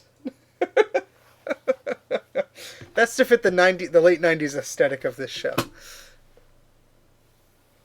Okay, so, Yeah, let's get some of these caps off, then we'll clean the board off. So let me put some flux down. Let's see if we get the tripod a little closer, because I want to. There we go. Get sort of see what I'm doing here.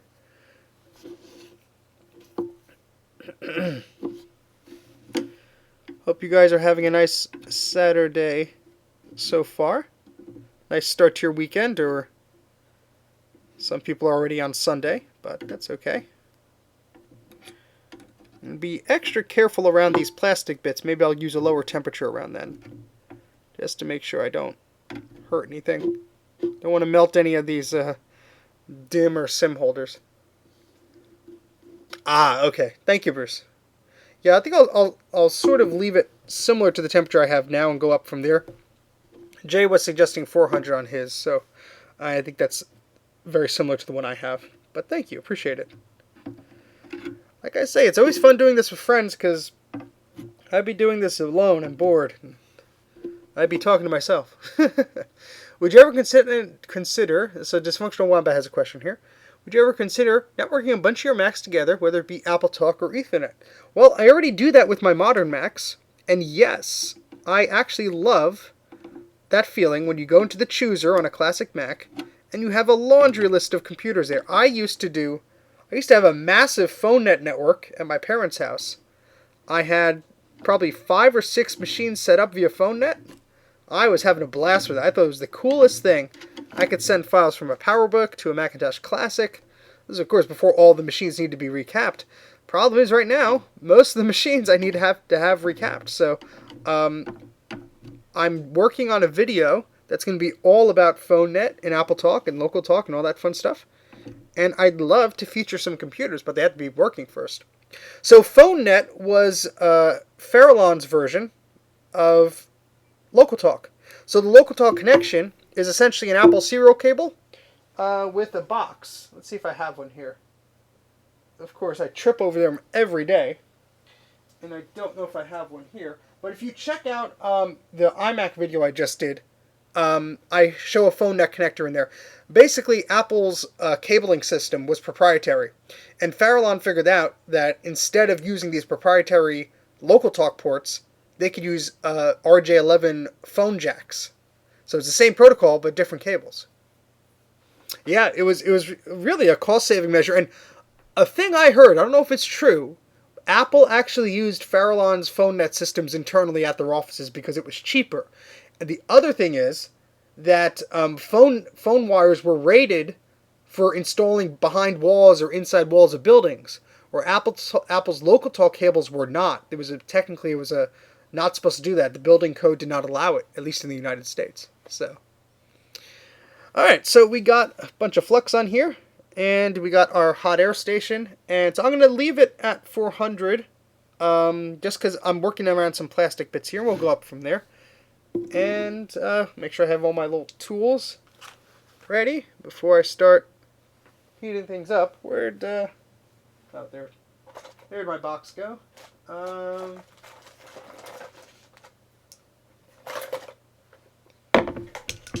I had a little orange tool.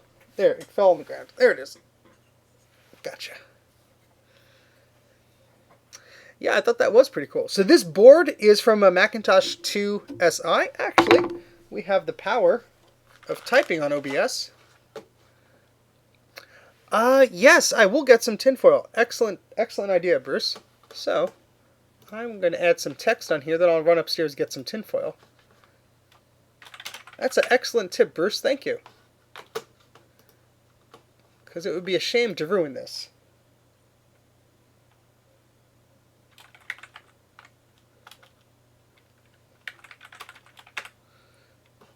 Okay, so this is a Macintosh IIsi. We'll put this, it's white text.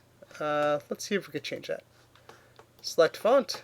Oh, I wish I had Chicago installed. I'd use that. It's like my go-to classic Mac font. That's alright. We will... Where can I change the color on this thing? Can I not change the color in OBS? That would be a little annoying if I can't. Huh. Font style, size, effects. Yeah, I guess I can't. Alright, well, whoopsie. Alright, I'll just put this up in the corner here. So that's the board we're working on. I'm going to get some tinfoil.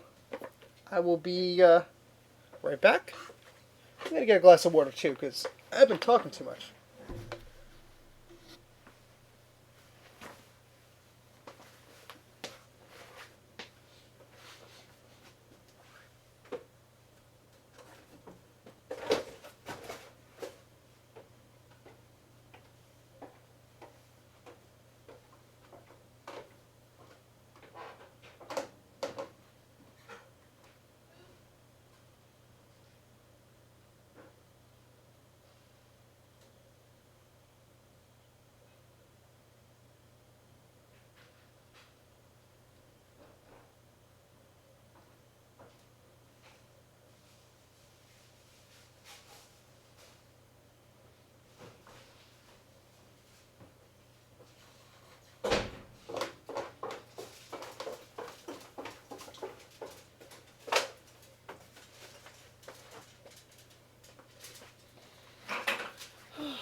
Okay. It is possible to bridge local talk with Ethernet. You should watch my iMac video. I did an iMac video just a few weeks ago where I showed off some USB and other legacy I/O adapters. I feature 2 local talk to Ethernet bridges. Please check that out. I think you'll like that very much. In fact, I have the ability to put links into the chat. I should do that. Mac84, iMac Legacy Macintosh. Should come right up. Yes, it does. There we go. So I'm going to plug myself here. Dysfunctional Wombat. Feel free to check that out. Ah, okay. That's all right. Just a refresher then. Okay, so I have some tinfoil here. I'm going to take off a good chunk so I could... Oh, thank you. I worked really hard on that video, so it's very kind to hear responses from individuals that they liked it or they watched it. So thank you. I'm just carefully putting some tinfoil around this area because we have a lot of plastic. So any way we can shield the plastic a little bit, I think is good.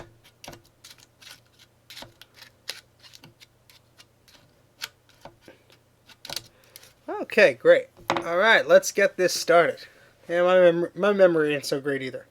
So, all right.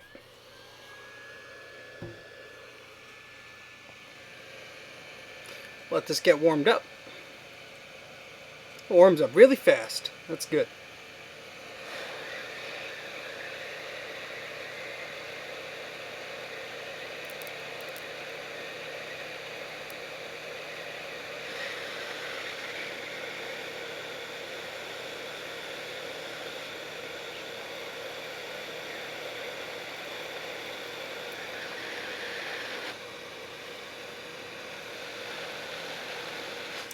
I'm burning the barcode label. I don't want to do that. Let me put some foil over that too.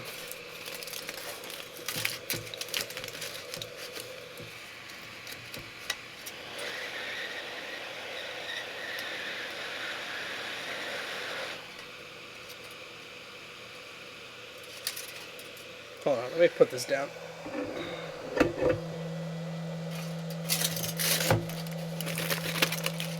There we go.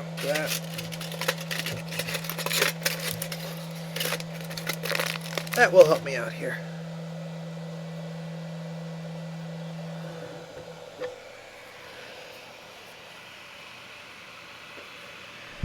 Okay. Yeah, I have a lot of cool accessories I can show. I'd be happy to do more as I think of some more stories to tell about those accessories. Let me actually move this to the other hand here.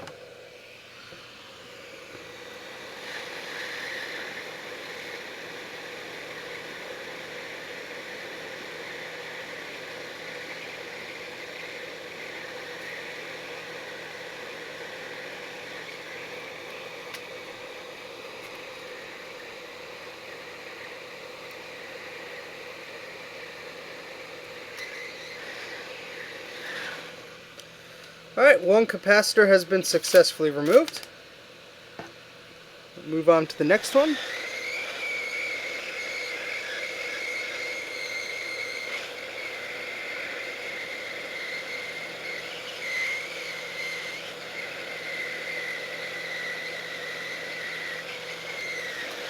Okay, that one came out pretty easily too.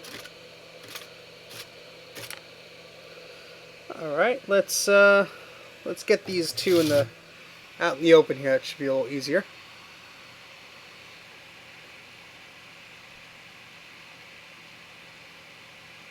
Yeah, Greg has some cool videos about those bookend docks. Check those out.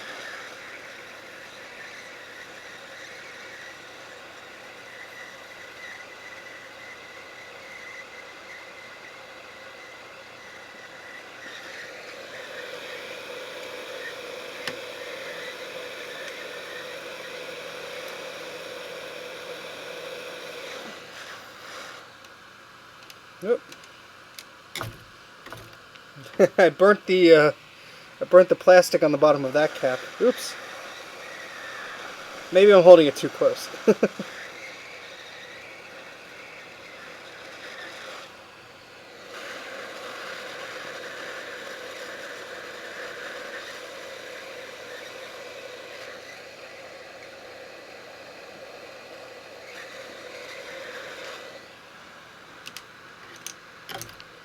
Okay, that's another cap off.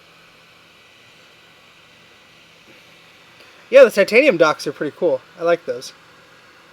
Alright, next one here. Let's move the board this way. Put some of this tin foil.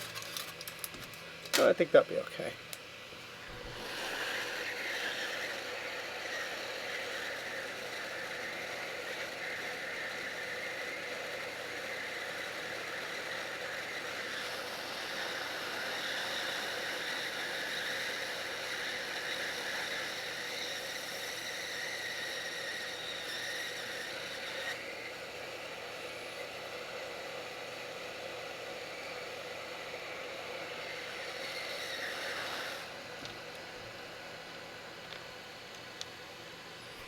Okay, I'm actually going to turn the heat up to, Jay recommended 420. I was at 400. This might help a little bit. He has a similar system there. Alright, let's move that off to the side.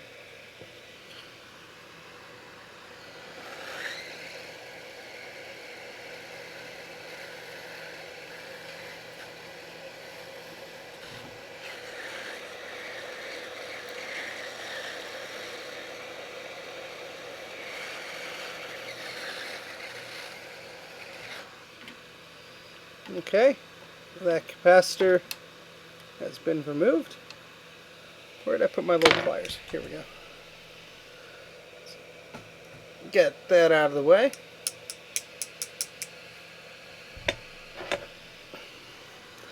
This is much faster.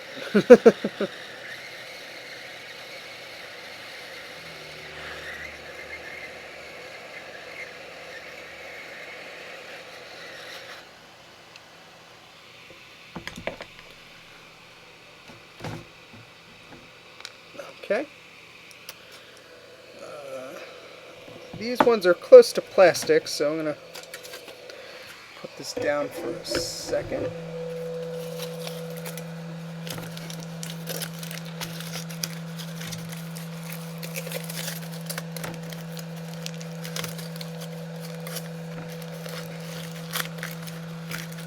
Let's try and prevent that from melting.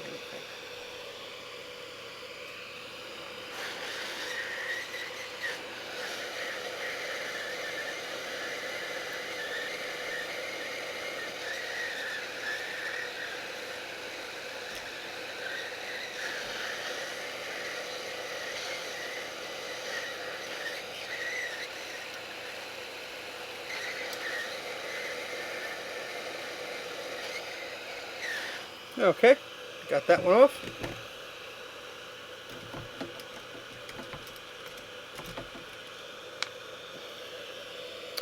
Only a few more to go. Think about 3. Yep.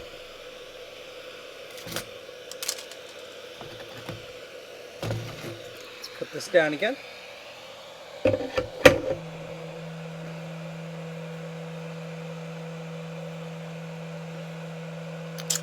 I actually have the VGA version and the DVI version. My office is tossing them out, so I'm like, why not? Why not?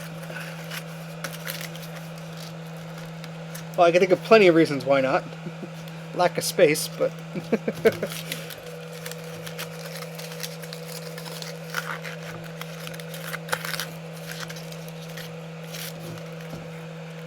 Okay.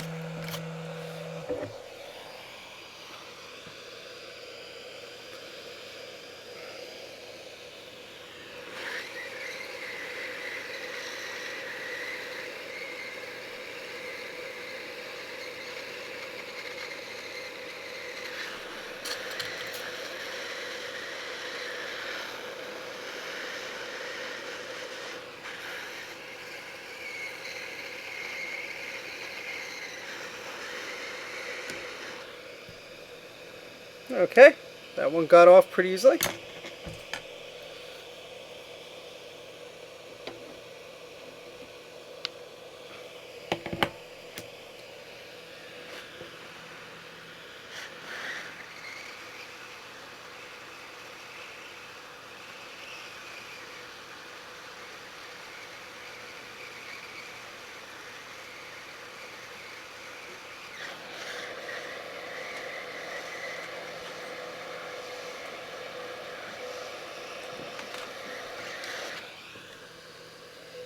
Okay, got that one off too. I think there's one more.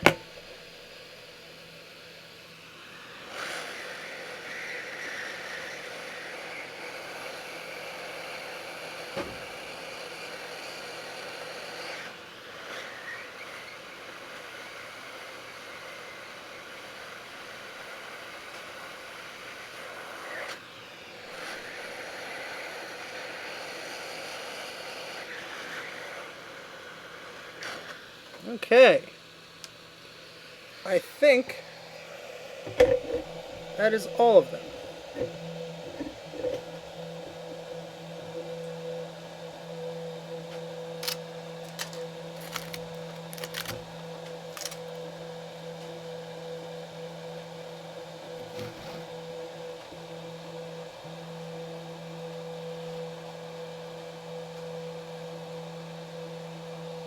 Yep, that is all 11. The details of the sizes would all be up to Bruce.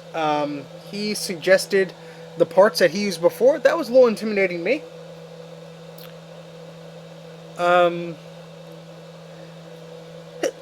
Excuse me, I had to sneeze there. That was a little intimidating to me because I didn't know what sizes to order. I'd be happy to share the list that he gave me. I'm just letting this cool down for a second.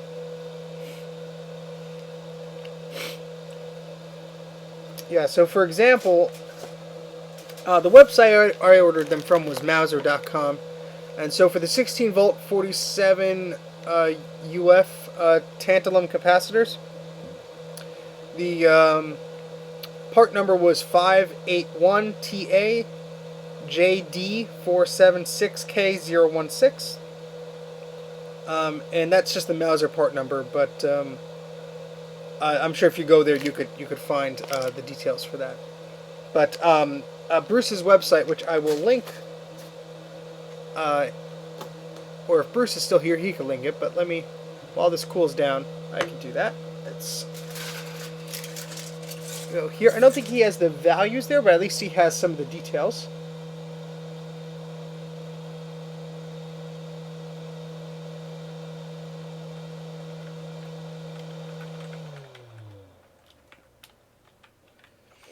Let me just turn this off. Okay. Oops. I clicked on the wrong thing there.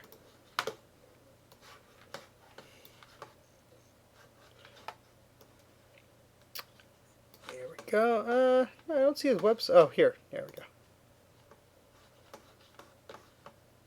Nope, that's not Bruce's website. Let's just go to his YouTube video and go to About, and then we'll get the URL.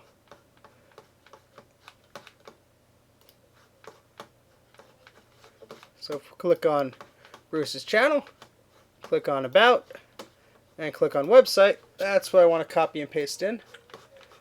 So if you check that out, Dale, if you click on the Resources button on his website, Bruce lists all the capacitors.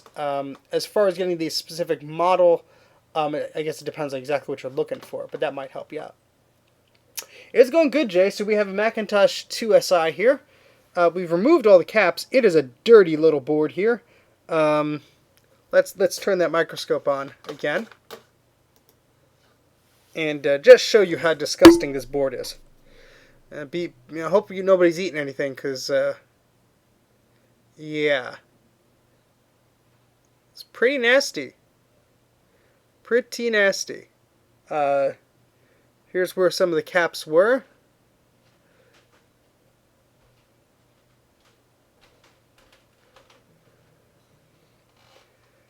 Yeah, I think the package size would be a great thing to add to the website. Yeah, everything looks good. I'm a little sad I burned some of the label here, but it's not unreadable. But that's okay. Now I know to put tin foil there before I start doing some caps. But yeah, and some of like around these, I guess they're crystals, or I don't know exactly what they are. I think they're crystals, yeah. There's like some rust around there. Well, this is not actually a test board. We moved on to the LC. I'm sorry, the Macintosh IIsi, which does work, but it needed some recaps anyway. So we're being very careful with our board here.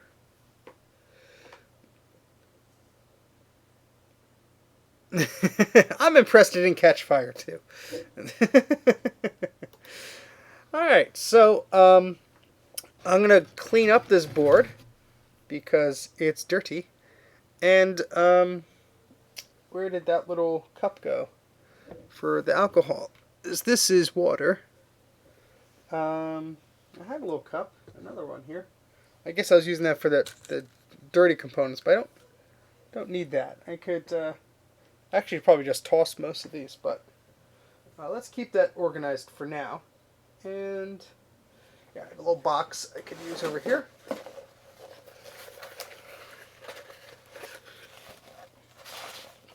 We're going to move some of that over here, actually, and what could I do here? And you know what? I could use this. This will be fine. Okay, great.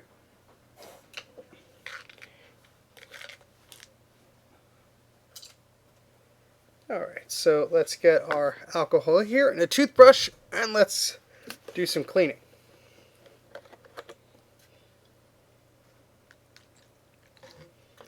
I only pour a little bit in because I don't want to spill it. Okay.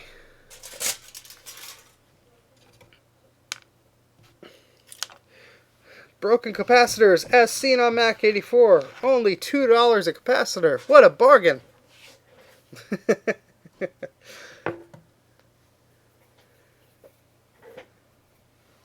I met the guys from MacYak actually from playing Unreal Tournament with them on the PowerPC Gaming Lounge.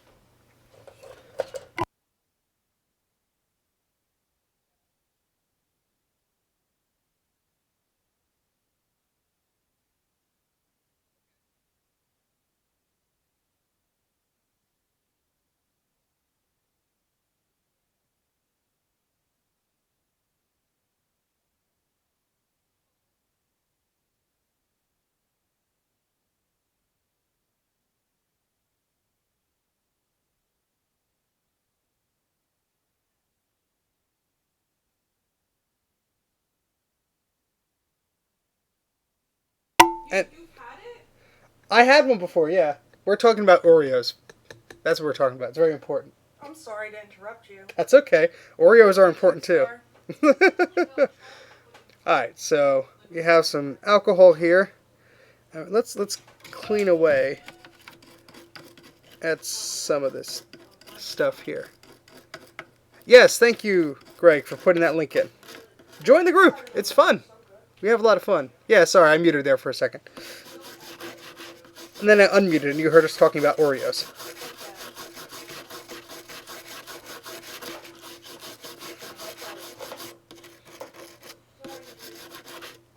Oh, yeah, this is disgusting. Yes, Oreos of utmost importance. Oh, jeez. Yeah, this, there's some disgusting stuff on this board here.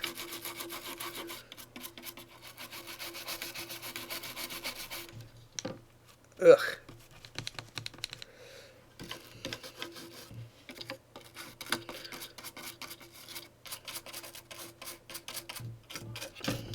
Just trying to get, like, the gunk I could see visibly, in addition to the pads where I just got some stuff off of. Because it also seems like sometimes when ugh, that's just disgusting. When I'm heating up the, when I'm getting the pads off, some of the plastic melts a little bit and gets onto the pads. Just a little bit. Yeah, let's get some more alcohol here. Ugh.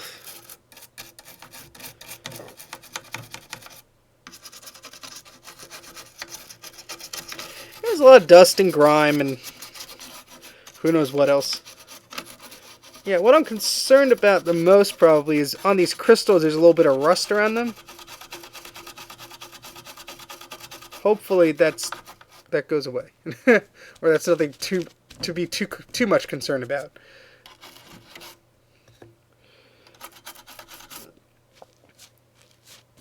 Ugh.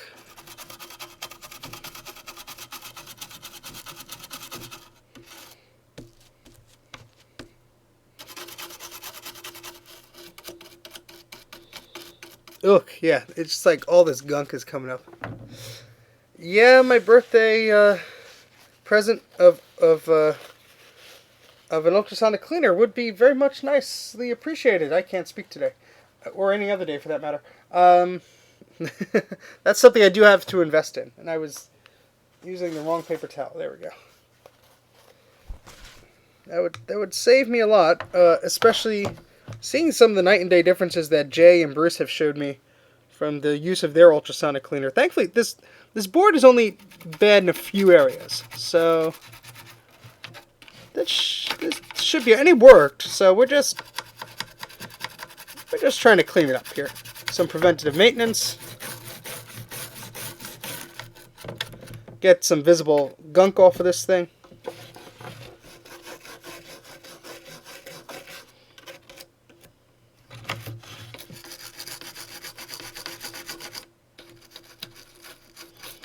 And all the funds from Super Chats and Patreon supporters and the YouTube monetization, all that stuff goes right back into this channel. Because although capacitors are cheap if you buy one or two, when you buy 200 like I do, it could easily cost, well, $200. So that was the capacitor order that I placed. And then this hot air station was another $50. So it all adds up here. So, you know, sometimes people ask, oh, why are you monetized? Why do you have ads? Why do you have a Patreon? Well, it's to support the channel. I really couldn't do this stuff without it. I, you know, don't have that much money to throw around. Mortgage to pay. Bills to pay. So every little bit helps. Do the Revision A iMacs have capacitor problems? I've heard they do. Mine works okay, so I have not felt the urge to redo mine yet. But I probably should, just before it causes any trouble, actually. Because that's, what, 1998? So that could be something to look into.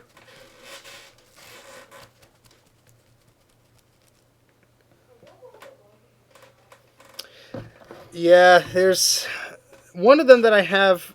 It may be the big cap on the back, or maybe the flyback transformer. But yeah, I need to I need to give iMac some more love because their their flyback transformers are not as easy to find as they used to be. I'll say that. Yeah, I think the slot loads are a little worse because they don't have a fan. Even though the fan in the iMac doesn't do too much, it helps. And I actually want to do a mod, not like a permanent mod, just a mod where it fits up above for the slot loads because they do get very warm.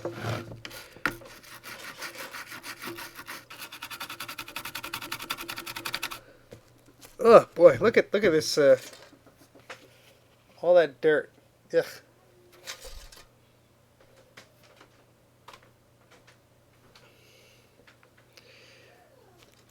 Yeah, I have a lot of graphite iMac TVs and a indigo one and a lime green one, but that's the only slot loads I have. They're no more no there's no faster than I think 450 megahertz, so I don't have any of the faster ones. I think that the first round of cleaning has gone pretty well.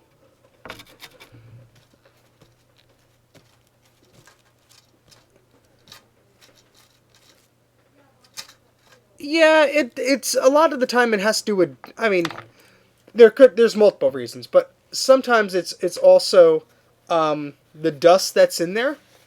I took the back off and dusted mine pretty good, and the crackling subdued a little bit. But yeah, I mean that's something you're going to hear. Some CRTs are more prone to that than others.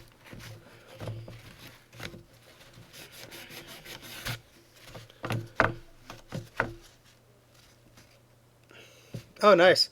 My first brand new Macintosh that I purchased with my own money was a 2006, early 2006 20-inch iMac Core Duo. Not even Core 2 Duo. Yeah. I still have it. It's in a few pieces.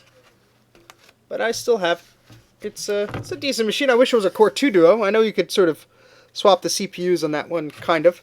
But I haven't done that yet. I probably just because I have so many other Intel iMacs or Macintoshes around that time period where I don't really need to get that in working order really. But all right, I Final Cut Pro on my G4 tower. How about that? All right, so we did a good cleaning job, I'd say, for the first half of this. Now, since we took all the old caps off, it's time to put some new caps on there. And I haven't used this soldering iron yet. I'm a little suspect because this holder, I think this is plastic. Oop, there goes the sponge. Oh boy. The holder part is plastic, not metal. But I guess if I don't stab it, it should be okay. Yeah, first time using the soldering iron, so I hope it's better than the other one. Let's see. Let's do this here. So 204. So let's see.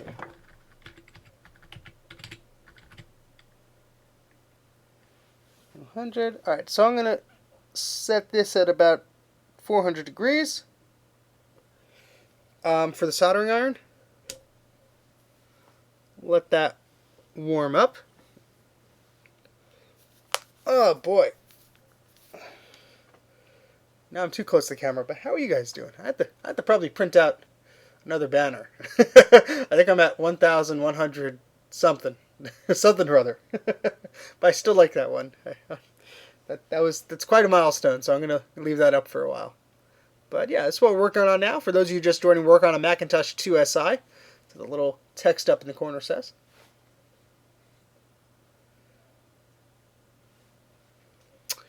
Yeah, so we're just going to let this soldering iron heat up. Hopefully it doesn't take too long to heat up. Um, Unfortunately, I don't have too much solder left of the, I think this is the lead solder. I have some of the lead-free solder, which may as well work fine, but, I was having trouble with it with my other soldering iron. So maybe it would be more cooperative on this soldering iron. If I could find it. I thought I had it over here. Let's check.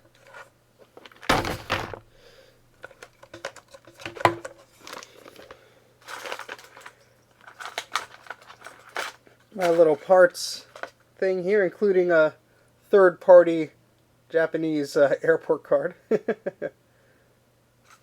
Okay, thank you, Jay.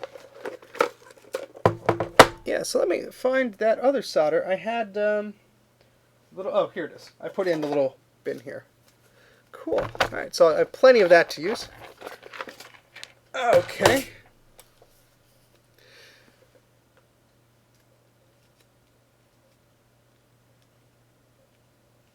Okay. Yeah, those iMac CRTs can be pretty sharp, which is great. Yeah, some of them have, you can have geometry problems with most of those CRTs, but hopefully you could get that sorted pretty easily. All right, so where did the caps go? Where did I put them? Here they go. So let's confirm. These are 16 volt, 47. Yep, perfect. All right, so we need 11, I believe. So I'm gonna take a few out at a time. Actually, did I start from the other side? Oh, I must have clipped that off.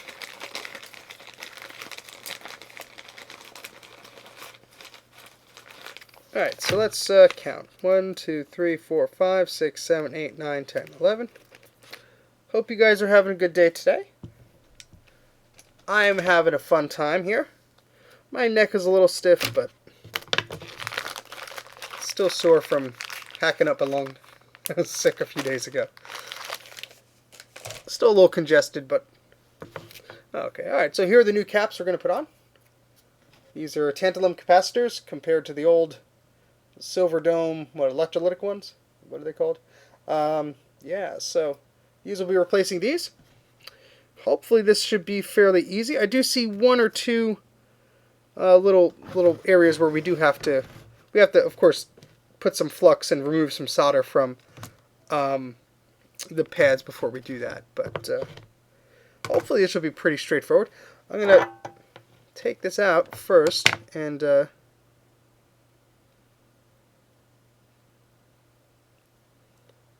okay, yeah, that worked right away. Alright, so let's get some flux here. And let me just test some things here. I'm going to try and see if I get the microscope a little bit closer so you can see what I'm doing. But let me just do some tests here first. Because I have to get the wick in here to remove some of this old solder. Oh, this is working like a dream. This is much better than the old one. Alright, so let's clean some of that off. A little sponge here. Okay, and here's our wick.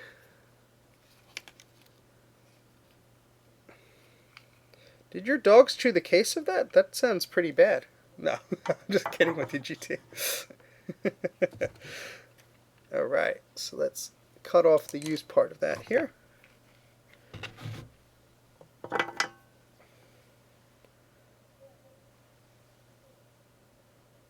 Oh, I put that in the wrong thing there. Here we go. I had that way too high, didn't I? Alright, well. Alright, let's try and get some of this solder up here. Oh yeah, that works much better.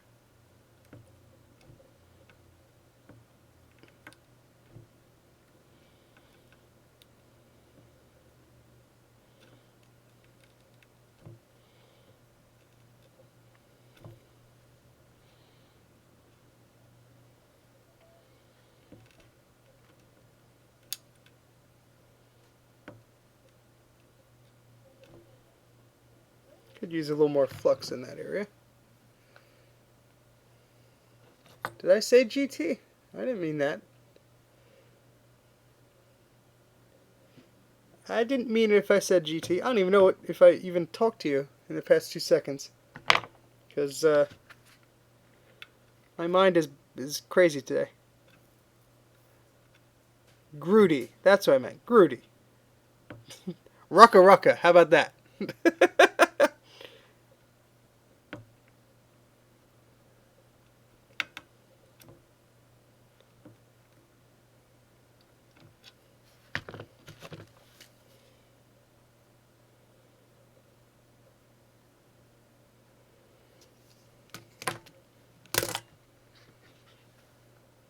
Ooh, a mini tower manual.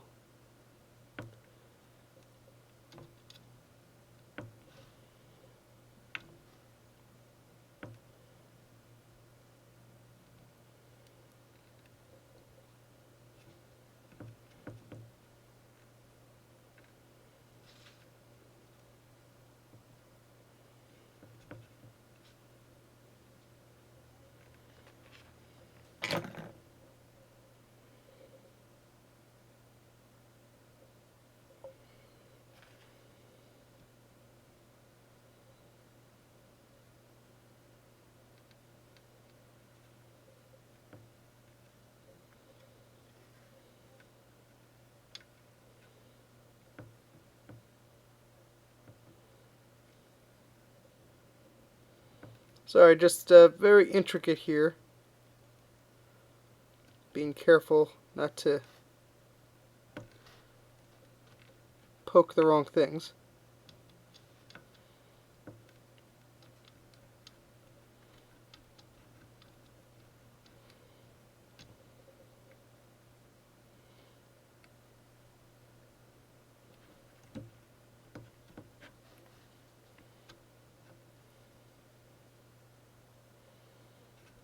Okay.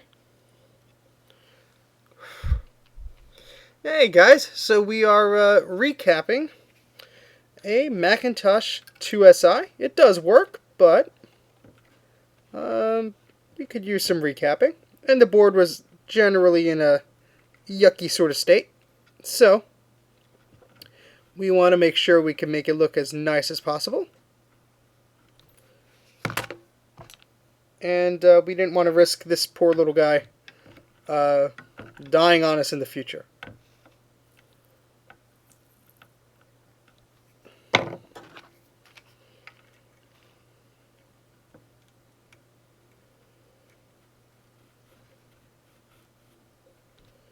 Okay.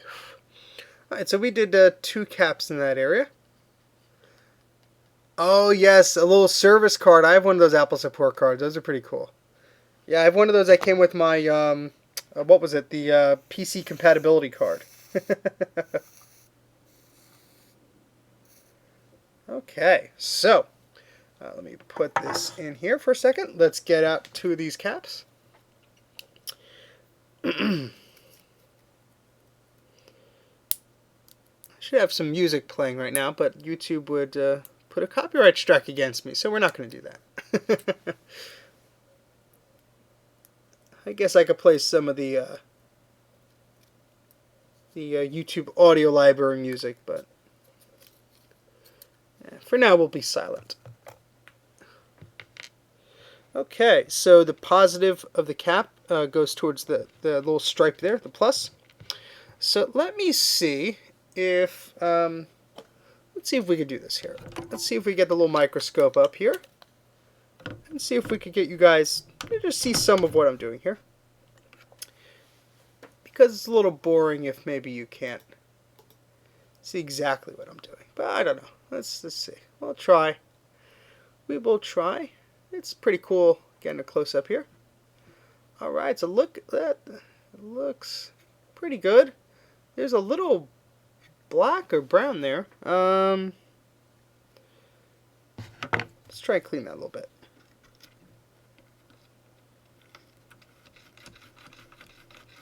I don't know if that's some of the plastic from the base of the cap or not, but Let's see.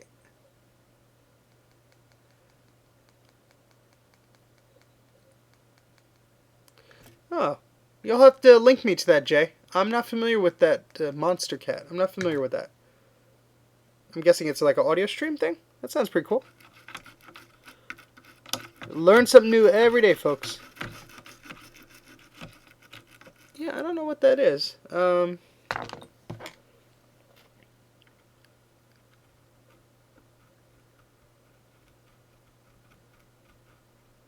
It's kind of like dirt or grime or something yucky. Ah, I have SimCity 2000. That's a crust that is formed on top of the old solder. It takes quite a bit of work to get rid of that stuff off, but you do need to try. Okay, thank you, Bruce. Yeah, it looks like scraping it away a little bit and then working it gently with the toothbrush seems to be doing the trick. I just want to be very kind to these pads. I'm hoping the Macintosh IIsi Plus was not talking to this Macintosh and telling it to be nasty.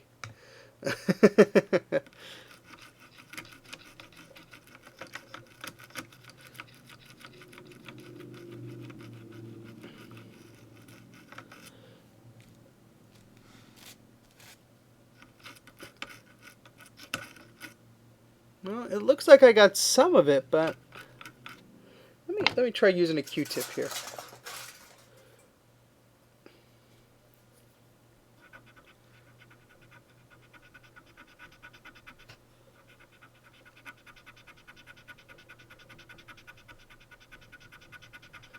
It doesn't seem like I'm getting much of that off there. Unfortunately.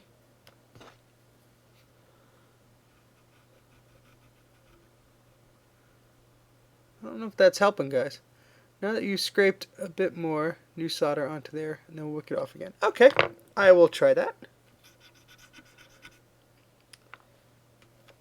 Alright, so let's get our soldering iron out. Let's put some new solder onto there, and then we'll wick that off here. Now, let me put some flux down. I almost forgot. See, I'm still new to this. Oh, thanks, Philip. Appreciate it. See you around.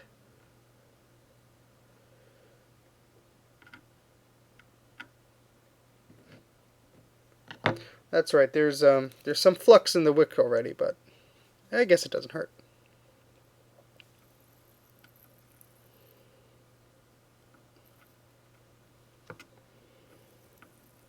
Did I get... yeah, let me clean off the tip of the iron here. Got a little grimy there.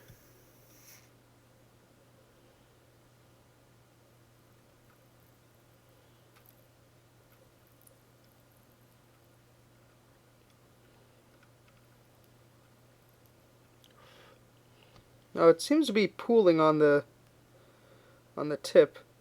I got it on the other pad, but not this pad. It's interesting. Let's try again.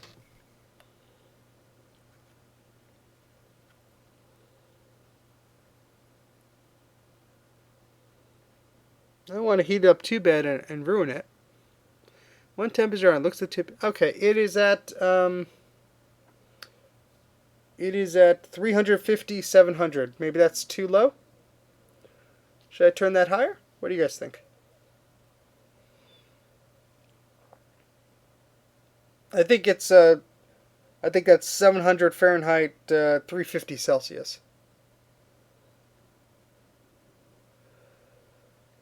Maybe I should bump it up to 400.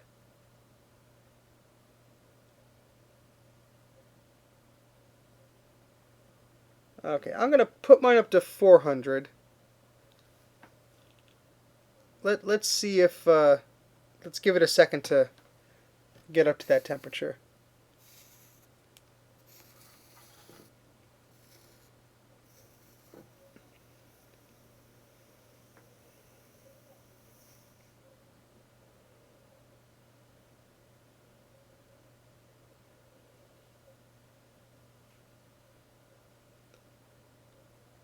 Okay, so let's see here.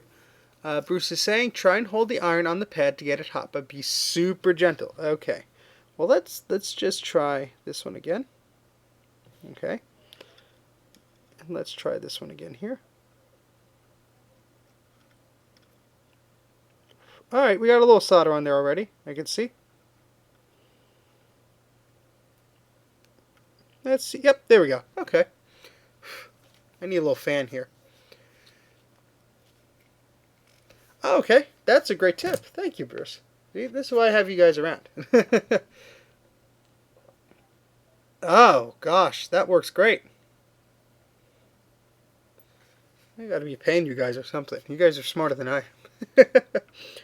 Alright, so let's try and get the solder off of these pads now.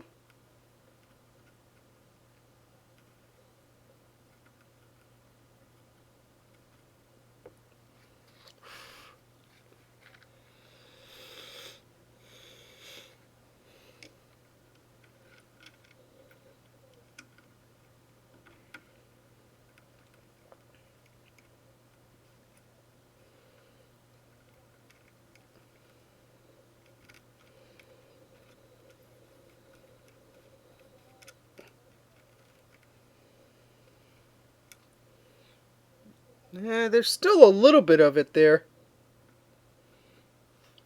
but not that much actually. I think it's just the angle. It looks dark, but it's not. So I think it looks much better. Oh, yeah. Yeah, that's what you meant. Okay. Yeah, that does look much cleaner than I put on the wick directly. But I guess that'll do it too.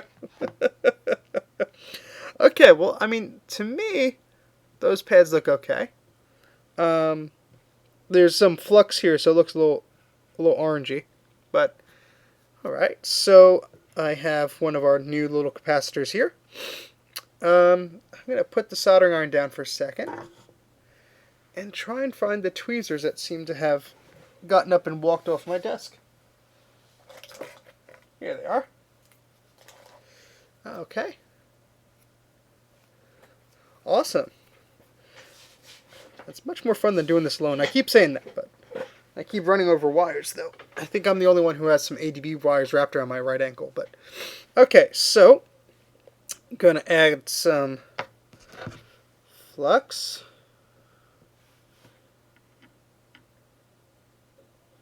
It's cool having the microscope here if I could actually, leave it in the position needed. Might be too much, but whatever. I think you guys said you can never have too much, so leave that there.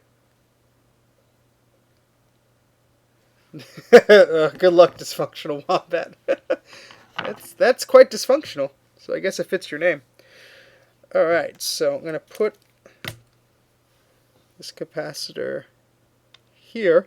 And I think they're all the same value on this board, yeah, so we won't have a mistake that we did with our LC board. Oop, oop.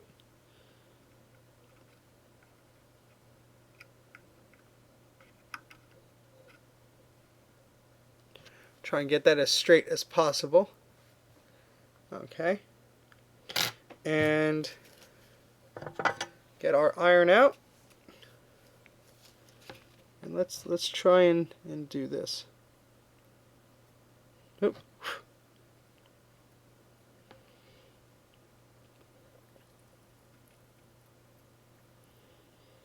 Did that catch it? It's hard to see.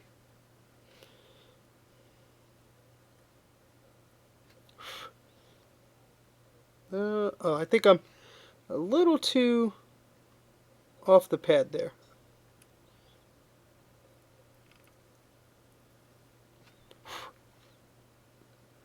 It's very hard for me to tell if that got... Oh, I didn't put new solder on the pad. I don't think I did. I'm stupid. I'm stupid. I forgot. Let's do that. Duh.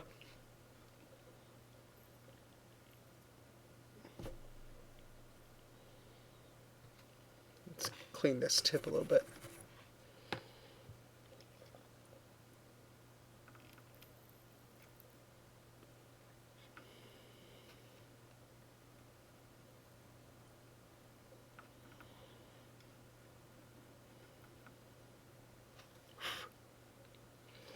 Let's clean that a little bit because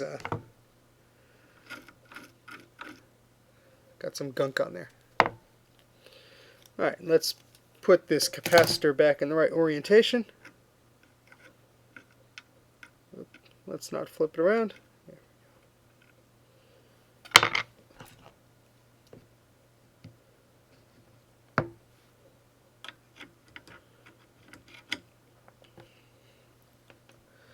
Again, 3 hands would be very useful.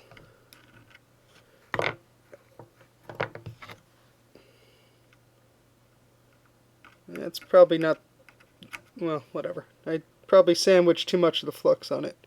Probably shouldn't put it directly on it, but... Oop.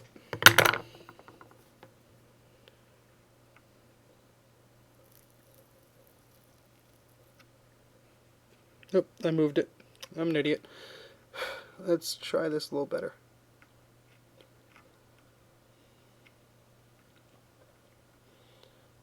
Very tiny little things here.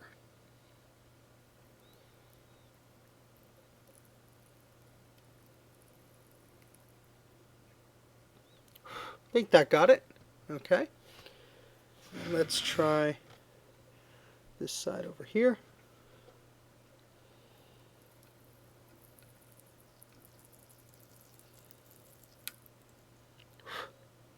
I singed the roof of the cap a little bit, but I think that's okay. It's just very problematic next to this memory slot. Had to go in at a weird angle. I just want to push this down a little bit.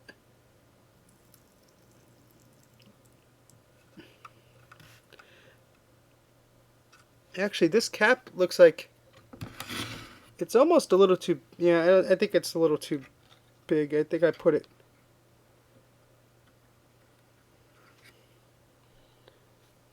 Let me move this. I'm sorry. I gotta see this better.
Okay, I think that's good. It's not the most beautiful cap in the world.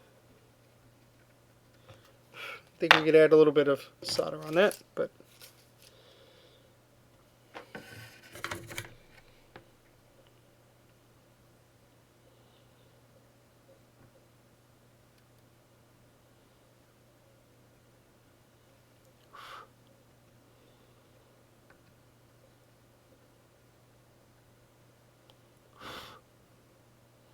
Okay, I think that'll work. Let me just do one more and then we'll take a close-up on it.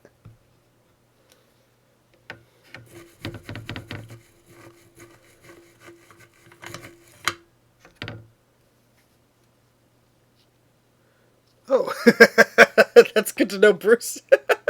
Yeah, I don't think I'd make it that hot. I hope not. I'd blow a hole in my house. That's reassuring.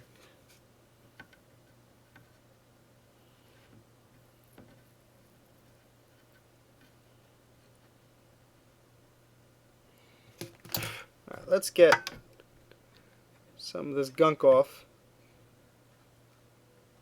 from these other pads here.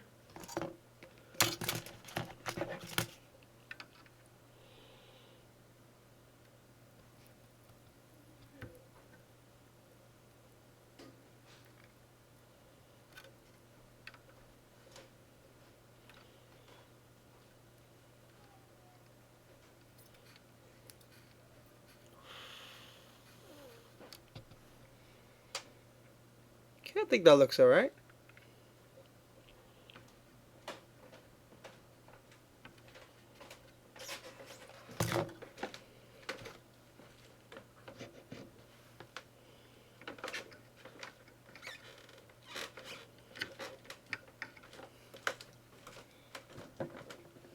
Let's put some fresh solder on there.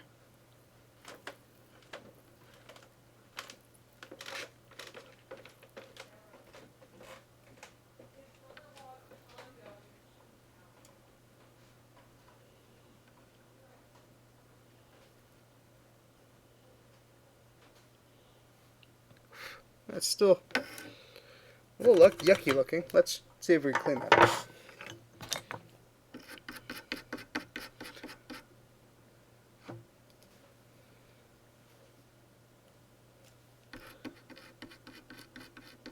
Ugh. This toothbrush has some gunk on it, so it's sometimes making it worse, actually. Let me see if I can clean that up a little bit.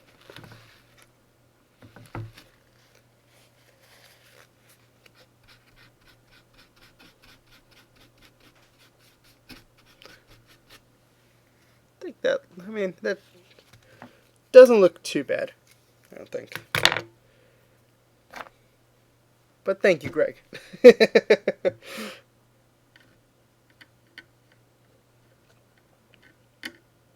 Yeah, see, the what I'm saying is this capacitor is just a little bit wide.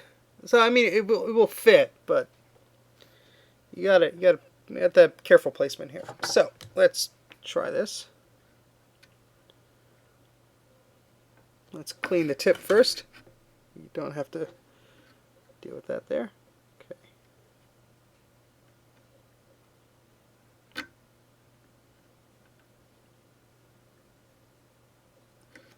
Okay. Before I screwed up. Thanks. No, yeah, that's too back there.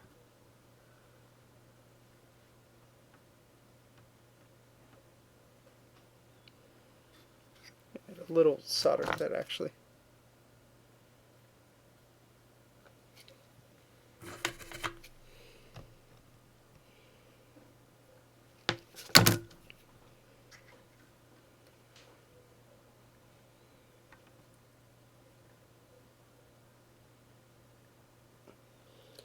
Probably a little too much solder on there, but get some of that off later. If you don't put it in, you and I will be the only ones who know what it means, Jay. More flux. Okay, more flux. Captain says more flux. More flux.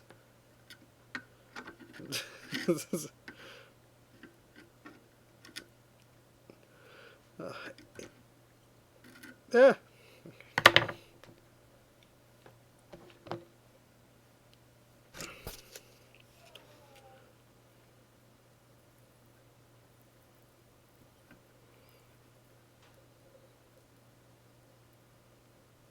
Oh, that's much better.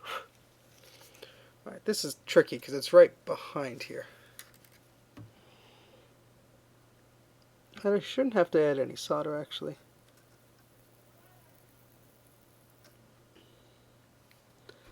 Yeah, just maybe let me clean my tip here. Oh, sorry.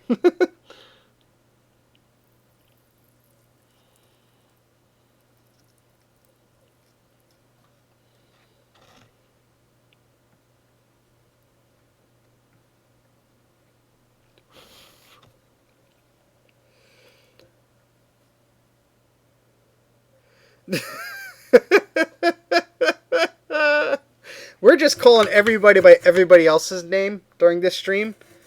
I think that's what we're doing here, and that's okay. All right, let's take a better look at that. Alright, this microscope, first off, is crummy, but second off, it makes everything that's silver, I think just the way the light is reflecting off of this thing, it looks like it's black, but it's really not as black. I can even see it with my own eyes. Let's try and get it steady here. Yeah, so I toasted the back of that a little bit. I think that looks okay.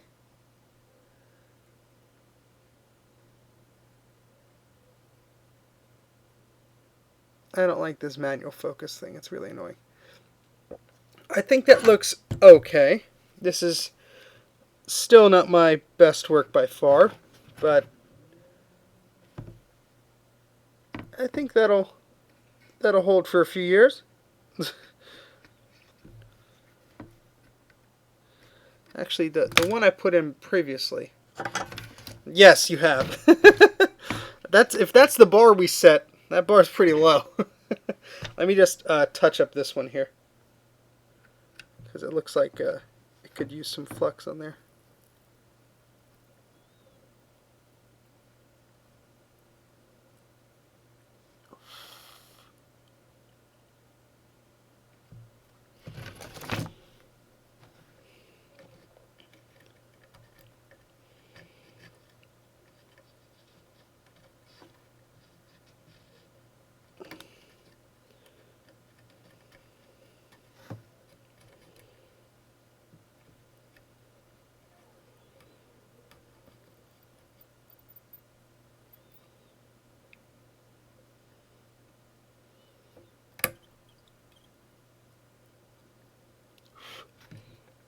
Is that actually? No, that's not actually touching. Ah, dang it. Hold on. Yeah, that wasn't actually reaching that. Let me clean that up here. Hello, everyone. Let's clean these pads up. I made a mess of it.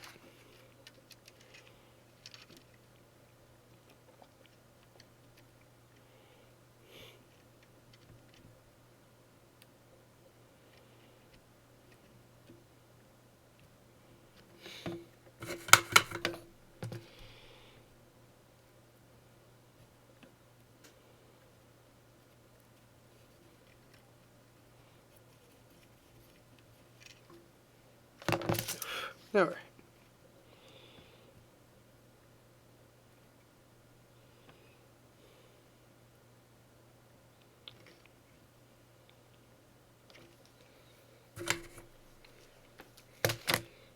Let's add some flux here.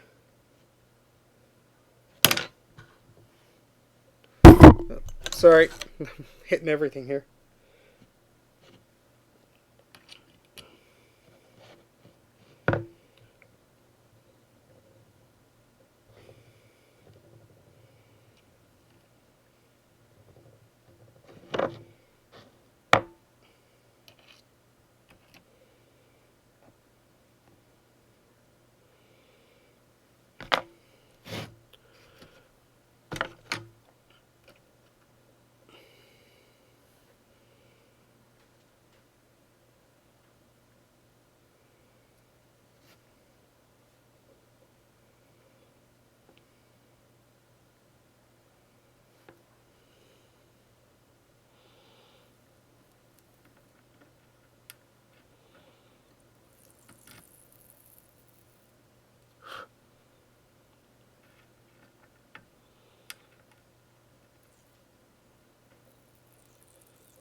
Oh boy.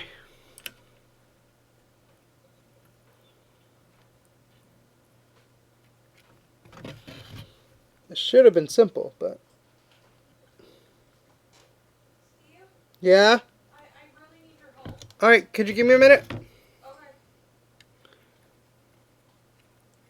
Ah,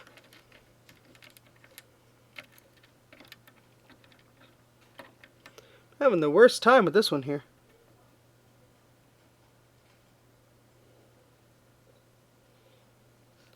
Let me just try some more flux, and I gotta run upstairs real quick, but I'll be right back afterwards.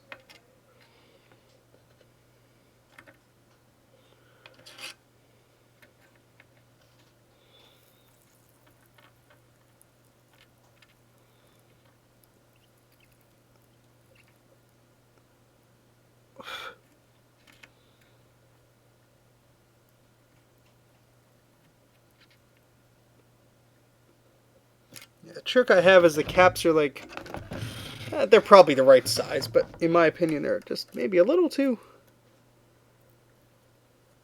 big to fit exactly where I need them.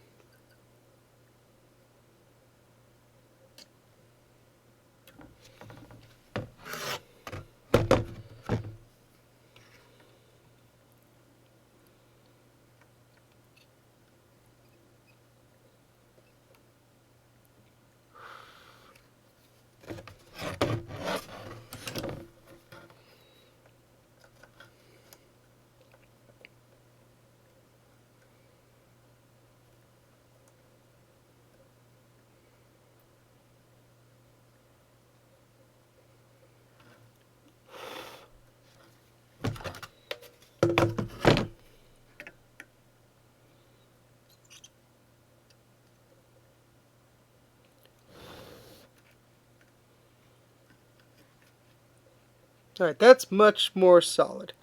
Alright, I have to run upstairs really quick. I'll be right back.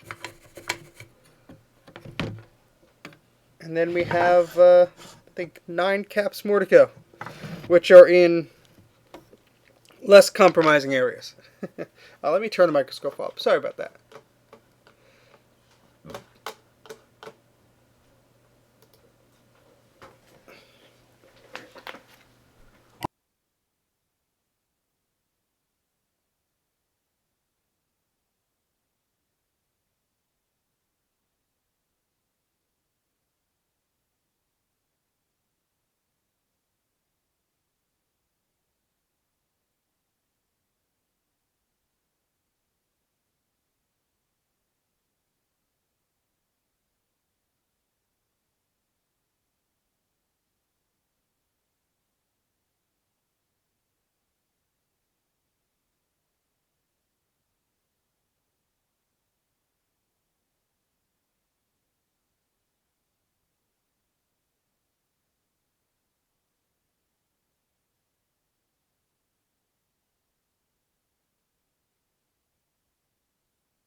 Okay, I am back. Sorry about that.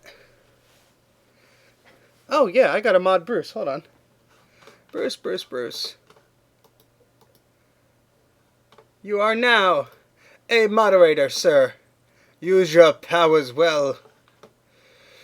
Okay, yeah, sorry about that.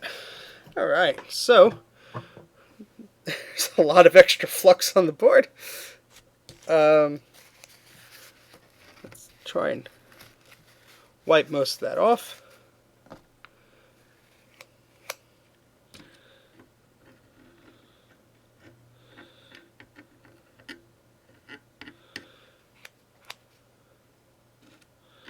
It's like a flood of flux happened. Flood of flux. Yeah, let's not shove the flux into the memory slots there. Bruce is just going to ban everybody. At least I say I didn't do it, Bruce did it. Alright, so let's continue what we were doing here. Let's turn on microscope mode.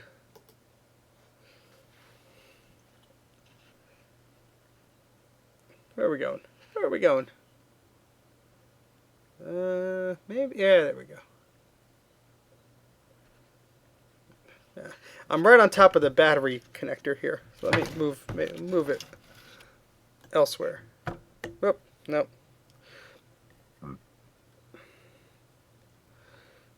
Too far? There we go.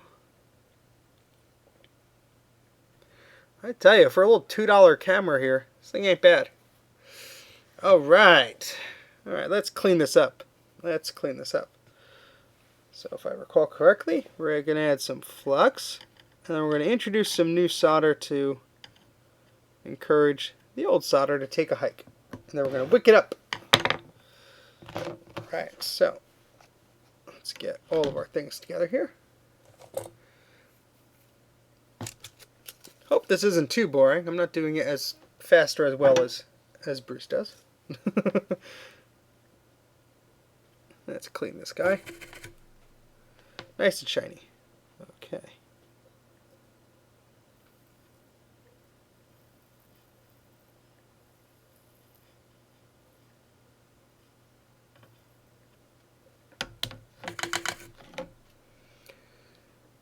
Let's see if I could try and get some of that gunk off of there. No, that's in the solder, I guess. Alright, so we'll wick that up. Where'd that wick go? I just had the darn thing. Oh, here it is. It's right in front of me. I just didn't see it. Alright, let's try and get some of that up.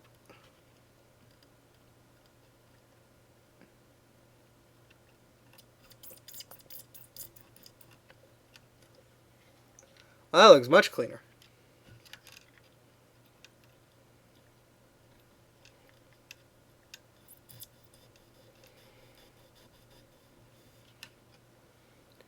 That is much cleaner, wouldn't you say? Wouldn't you say? Nope, I'm just trying to bend that out, but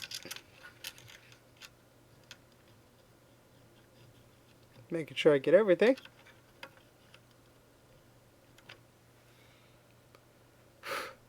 Look at Steve Wicken. Steve Wicken is actually a pretty sweet name.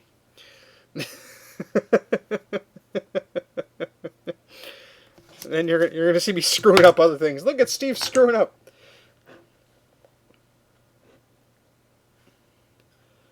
We'll put a wee bit of flux on there. Ah, come on. Then put some... Let's clean this tip again. Captain Flux and Steve Wicken. Those are great Unreal Tournament names. Screw Mac84. Those are better names.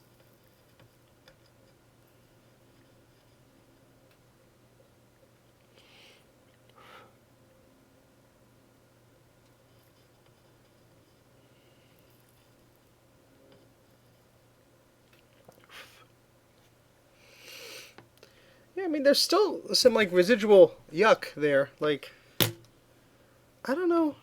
Like, maybe the iron's a little dirty. Maybe that's the problem. Seems like it's just reintroducing some yucky things here. Let's just try clean off it both ways.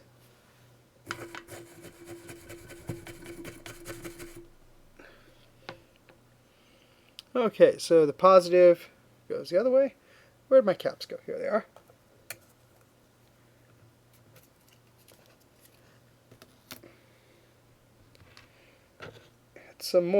Yet some more flux.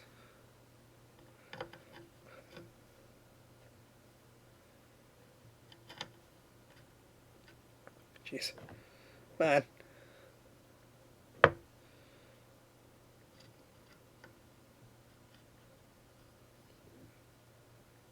Guess that'll have to do, because it's stuck there. All right.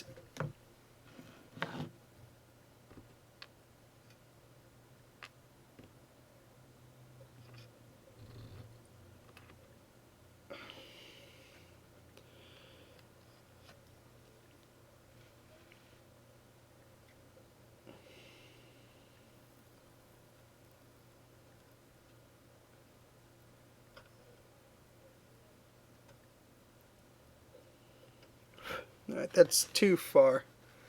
Yeah, you see, I don't know, maybe it's just me.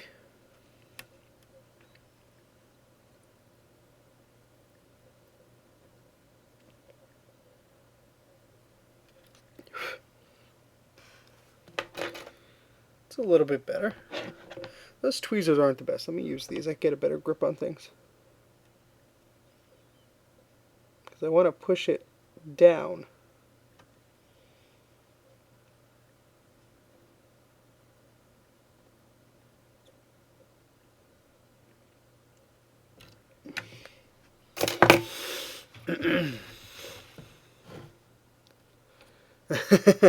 Oh, the Power Macs are great. You should get one, definitely.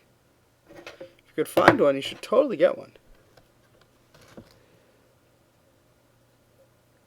And there's plenty of flavors to choose from.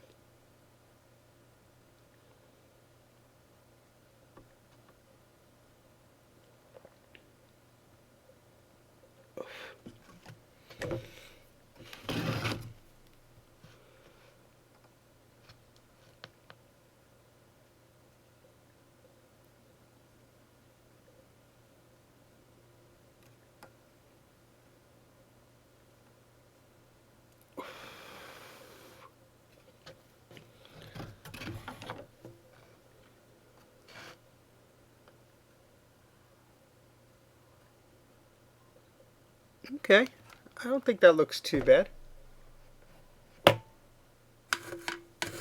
Except a 450 megahertz PCI Yikes G4. I think that would be a step down. Alright, so next we have these pads here. Let's flux them and wick them, boys.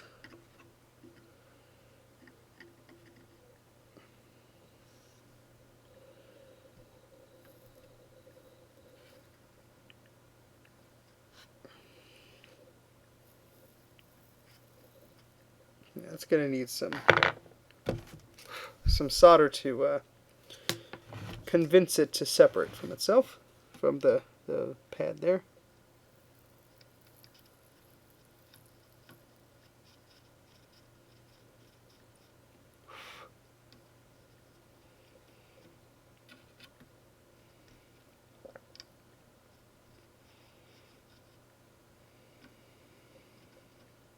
Yeah, there's some gunk in there. Ugh.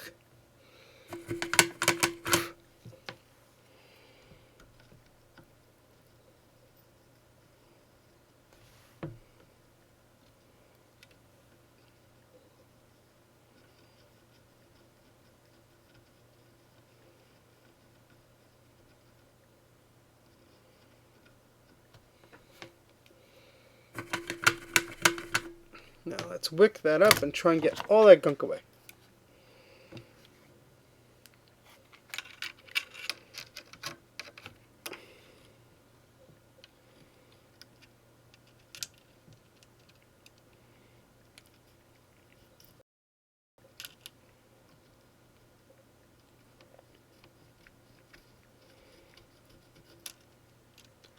That looks nice.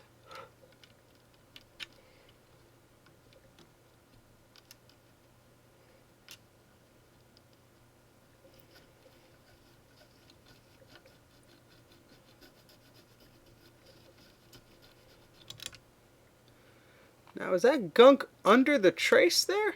What is that? Did I burn something? Or is that just gunk there?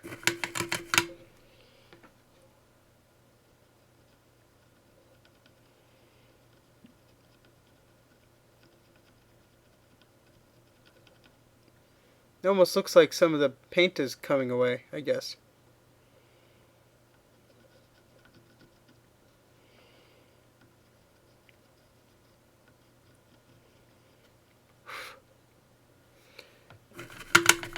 Let's do that. That's a good idea, Jay. Ah.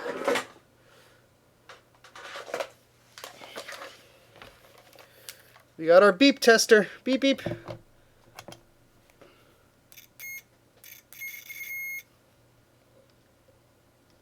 Yeah, that's copper.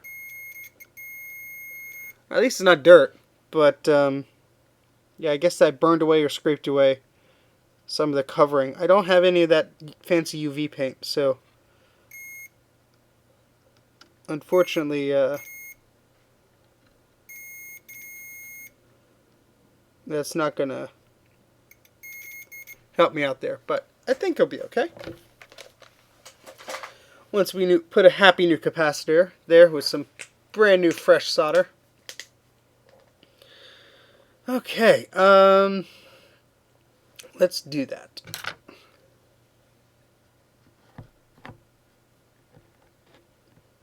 Let's hope we never have to take this board out again. I mean, that's really one of the reasons why we're doing this. We don't have to do any maintenance on these boards ever again. I think some of the MDDs use Airport Extremes, yes. Okay, what was I doing? I'm getting delusional here. It's almost dinner time. Well, it's past dinner time, actually, but let's clean this tip up.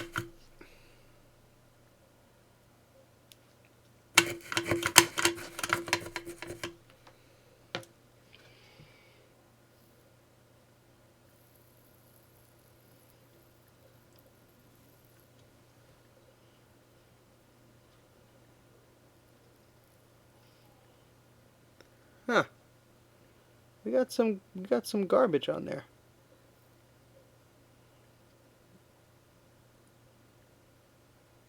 Maybe the tip is dirty. Let's try and clean this off any way we can, because that's strange.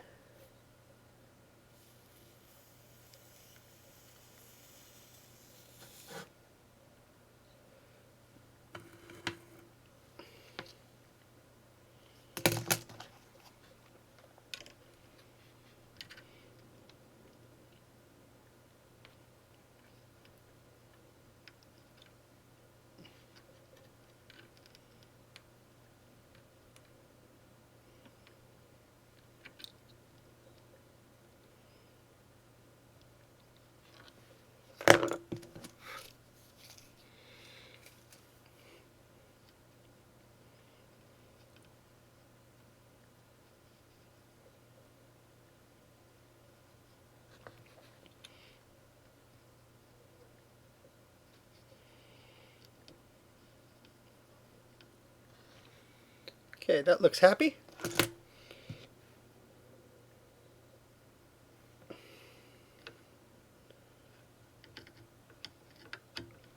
Oh, come on, just there we go. Okay. Another little capacitor here. 357 drop frames. Not too bad for a 3-hour stream. Holy crap. Sorry. I thought this would be shorter.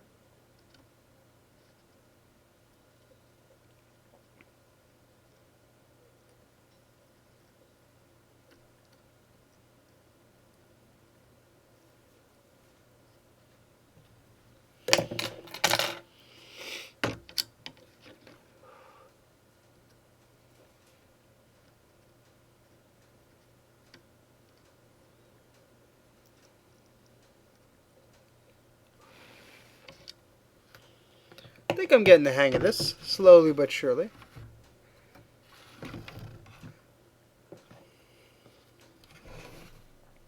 Which one am I working on? Oh, that one. Yeah, the one with the light on it, dummy. Alright. Wait, did I do that? Yeah, what? Which side did I do already? Oh, what did I do?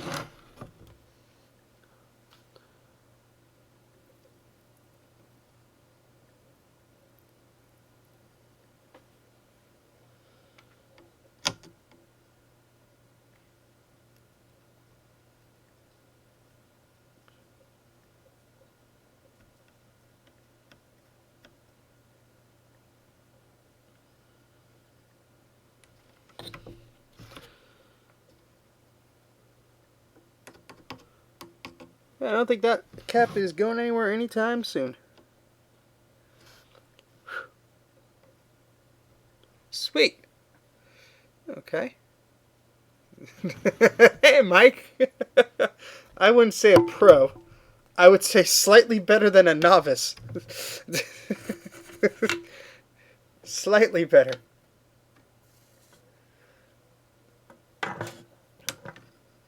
Okay. Which cap do we have to do next? Okay, these two up here. Alright, so let's put some flux there.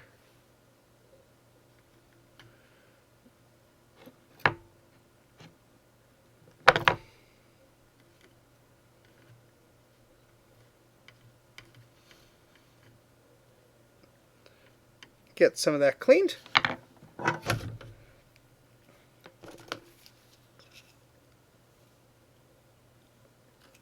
Yes, sir.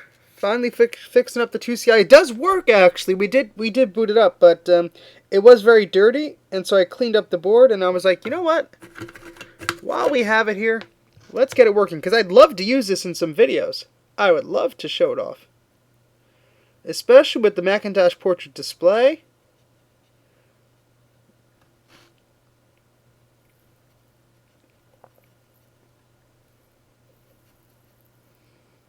We have some dirty solder here.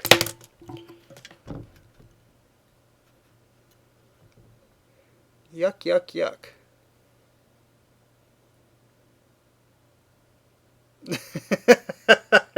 I'm going to try and wrap up within the next half hour or so, because I got to eat dinner too. And we don't have too many to go. And things are, knock wood, going pretty well. So. Okay, and let's get our, where's our wick? I keep misplacing it. Here we go. Let's get our wick here, and let's soak up some of this old nasty solder that we don't want on our board.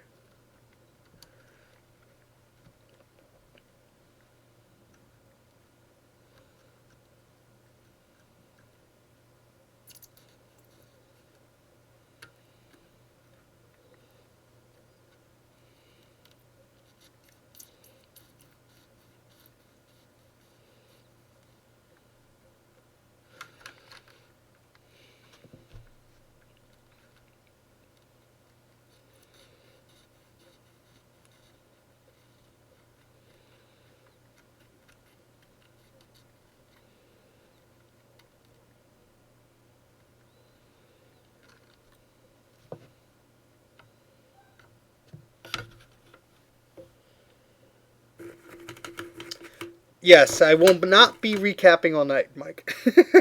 I'll make sure I show up to your place well rested.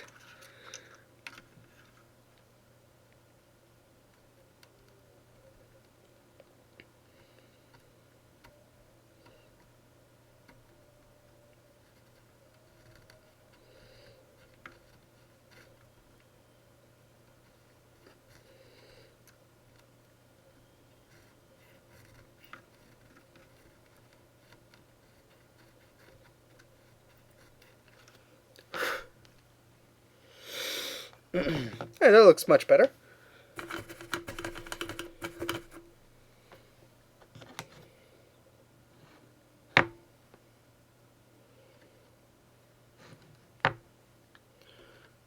It's much easier when you're dealing with like one type of capacitor on the board. You don't have to keep checking values and whatnots.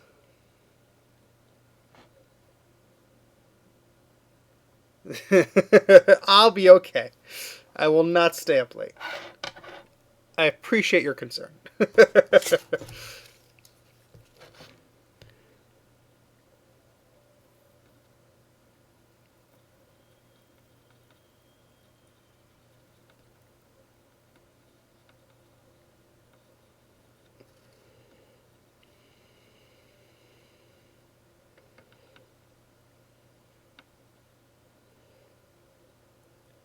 Yeah, there's still some dirt, but I'll try and clean that off.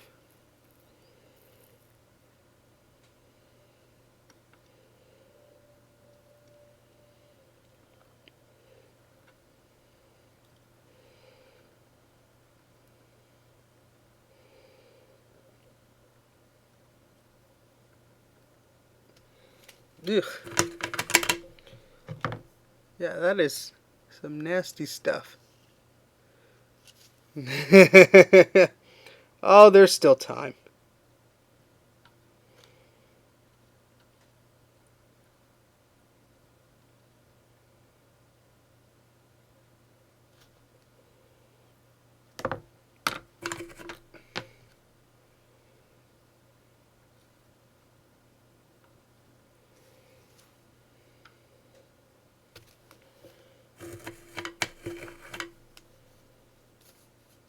Oh, okay.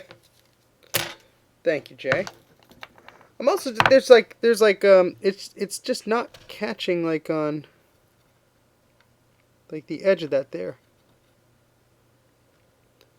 I'm just trying to spread it out to that complete part of the pad there. It just seems, oh, it's off camera. Yeah, see on the right side there?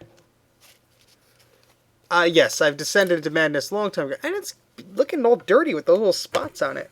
I don't know if that's just like old gunk from the previous solder. Let me try and clean that off.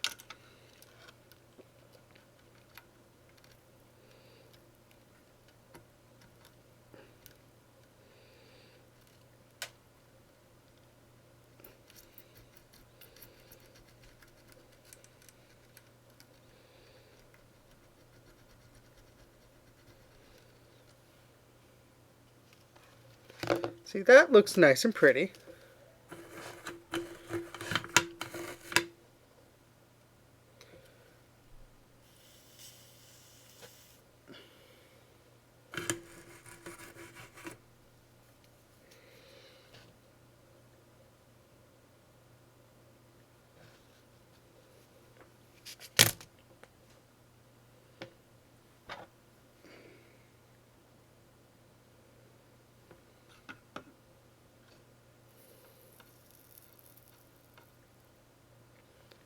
That looks a little better, I guess.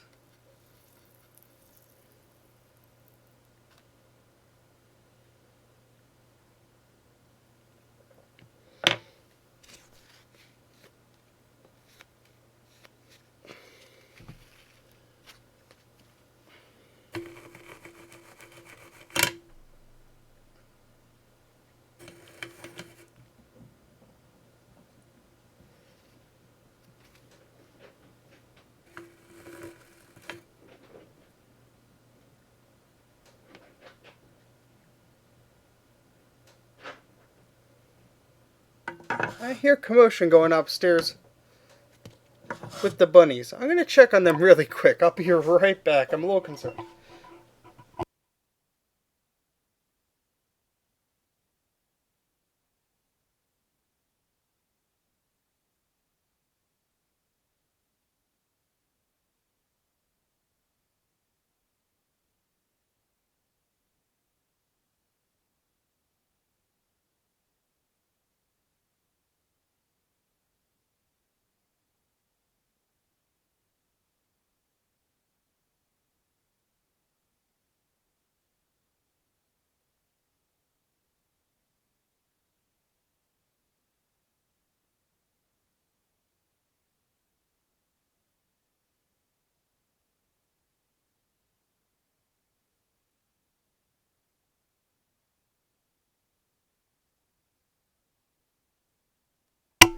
One of the bunnies got in the closet and was scrapping around. Fun times. Okay, That's it still looks dirty. I don't know. Maybe it's just my eyes here.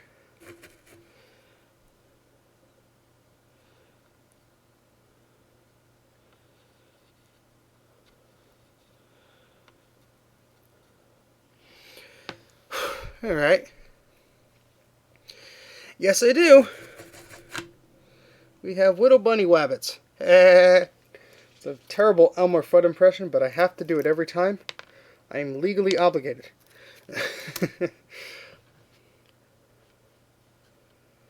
Okay. Flux, flux, flux. 5 of them, actually. You've only seen 3 of them, Mike.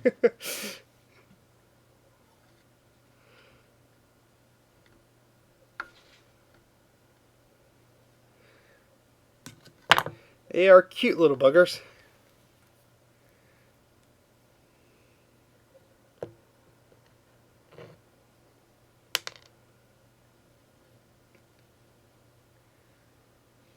Yeah, and cat's saliva can actually be poisonous and deadly to a rabbit if they get it under their skin.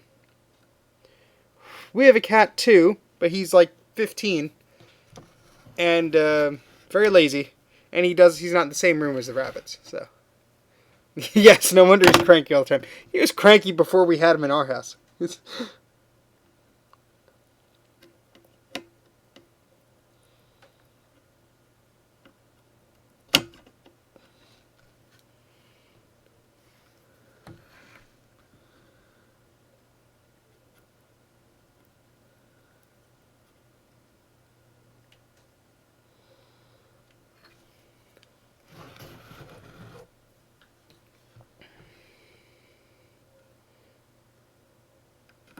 Nah, I knew that was going to happen.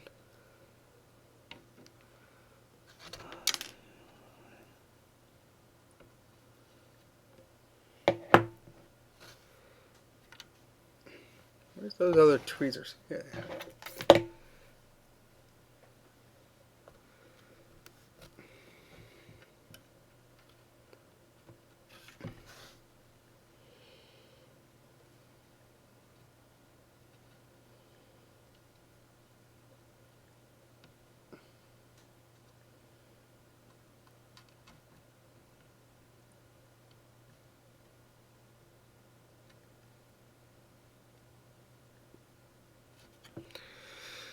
Okay. Mike's cats are cute as well.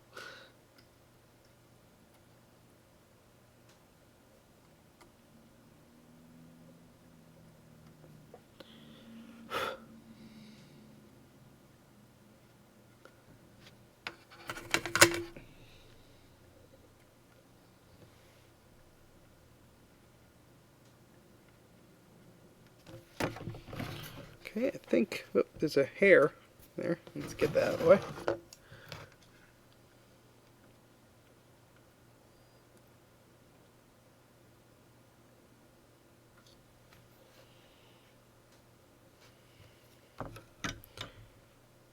I think that's good.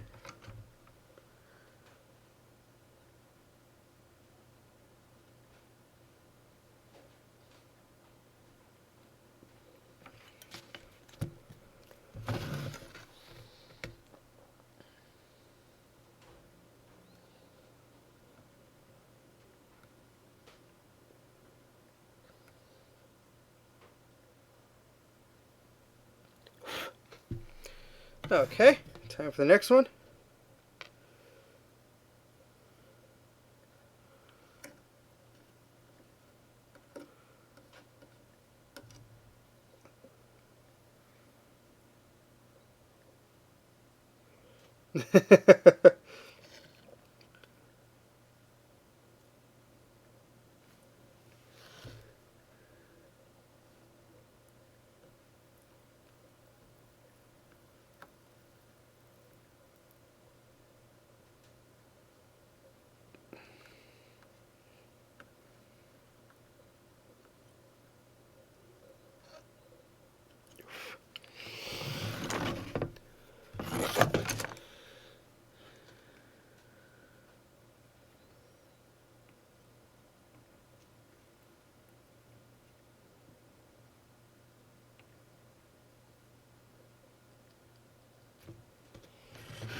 think that looks okay.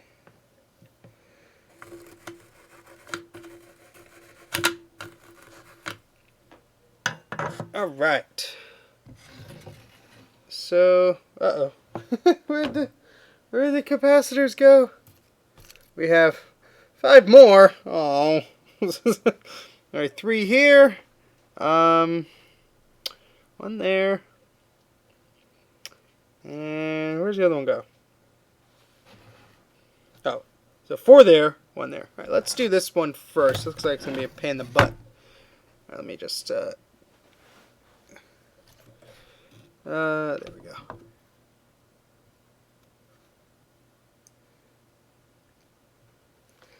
Okay, microscope helps me see too, so this better work after this, because if not, that's shameful that I killed it, because it was working. All right, put that there, and we're gonna clean that off here.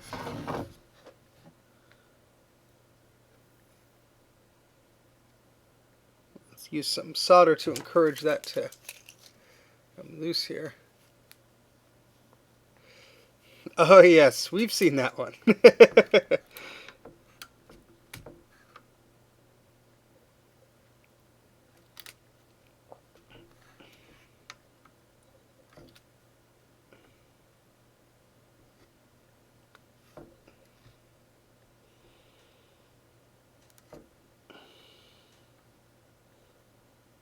Oh yeah, that one was leaky, because you could smell it. Yuck. Yuck, yuck, yuck.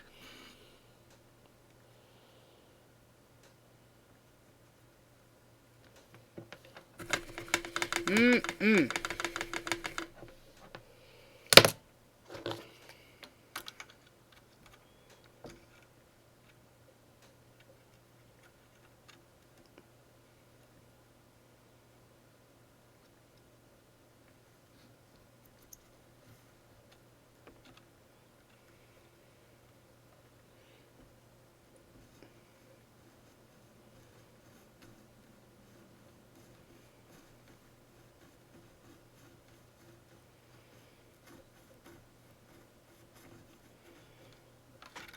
Now that looks much cleaner.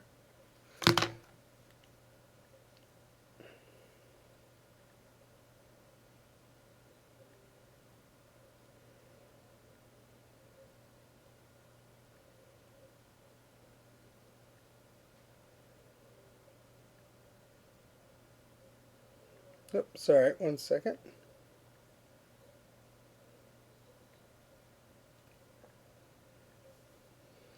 All right. Yeah, it looks cleaner. Let's try and clean that up a little bit better with some our little swab here.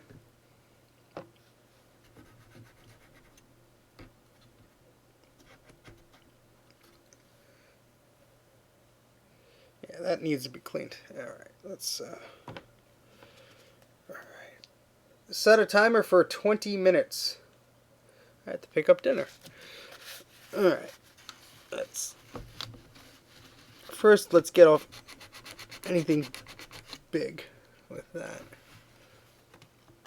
Yeah, I could sort of. I think I could. Yeah, I see. Think that's. Is that some? Is that the? Yeah, I think that's the trace, because this one did smell. I think this one was corroded a little bit. It's not as bad as it look. Well, you guys can see it much closer. Let's get another Q-tip here. Need to buy more of these. Let's give this a good scrubbing here.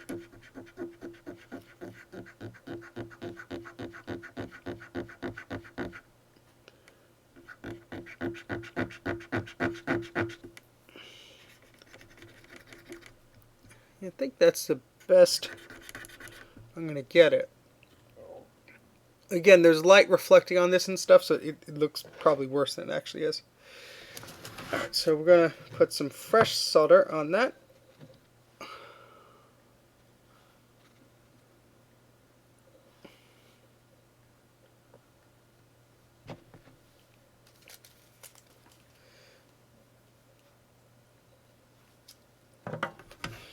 Yeah, I'm surprised. I thought this board was a goner, but maybe it was just that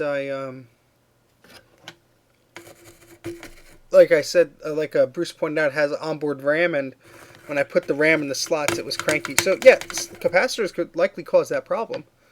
But yeah, let's see if we could get this thing working again. That'd be nice.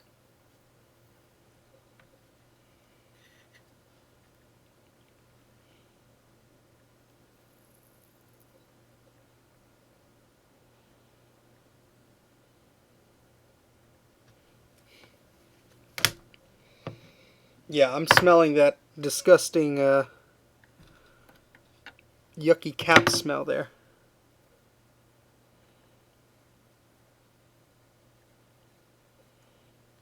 So it does not surprise me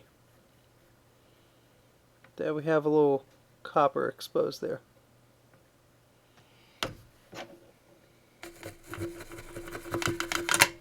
Yeah, and we have some disgusting juices there.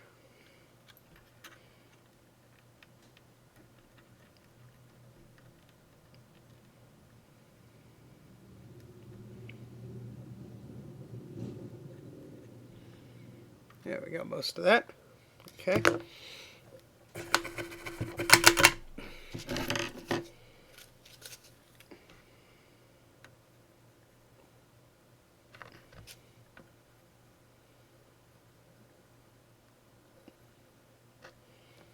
Make sure it's nice and even.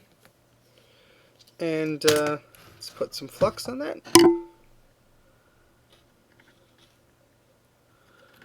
And yeah, these just trying to get some of that gunk off of there too. But the little pins by that little circuit chip or whatever you want to call it there is could use some touch up there too. All right, where's our capacitor? Let's make sure we point it the right way, which is the stripe facing that plus there.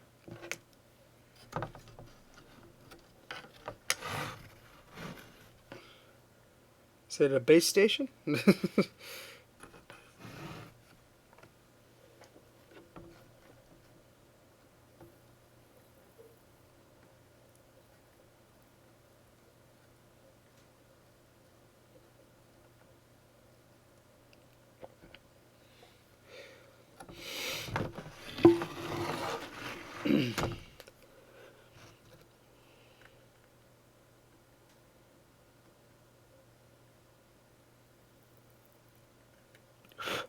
Upload a picture, put it in the chat. I want to see it. Oh, if it's a thumb drive, then it's one of well, I don't know why it would have a Wi-Fi logo on it, but maybe it's one of those Apple OS installers they did around Lion or Snow Leopard. It's the only guess I have. And this cap is being annoying.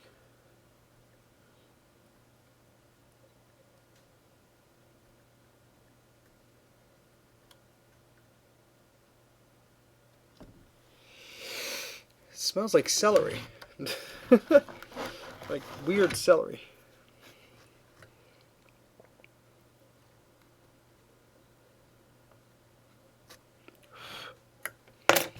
Might need a little more solder actually. Let me clean this off first.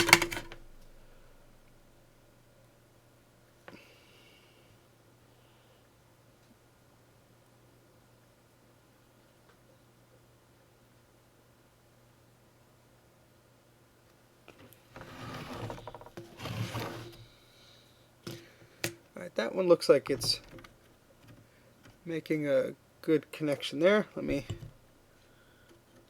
nudge it here. That's not going anywhere. We're facing the plus, facing the plus, facing the plus, facing the plus, plus, plus. Alright, we have four more to go. Alright. Let's keep on going here. Now let's do all three of these at once. Might actually be a little quicker. Maybe. Probably not.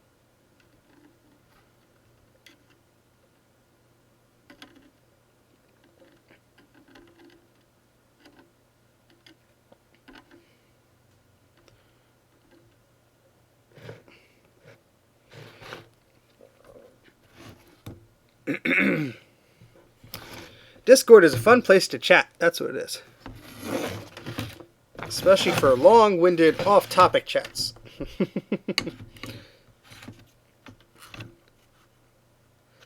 Alright, let's get some of this stuff out of there.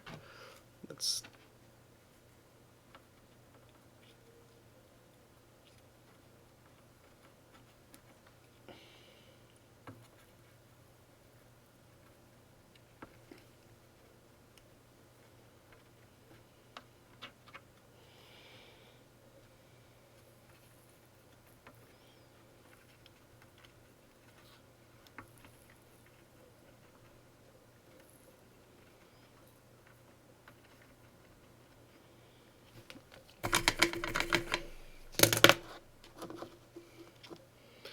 yes, Grudy will get you a link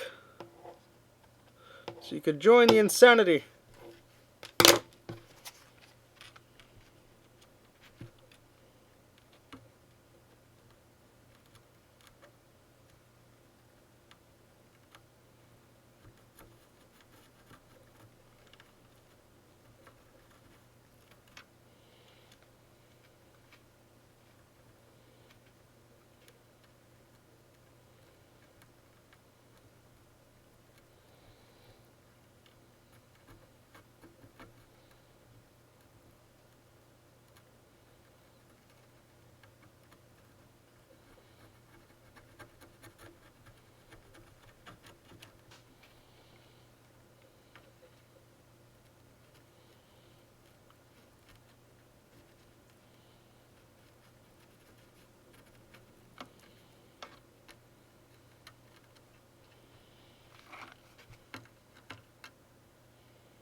Yeah, these look a little... Yeah, let's keep trying on these.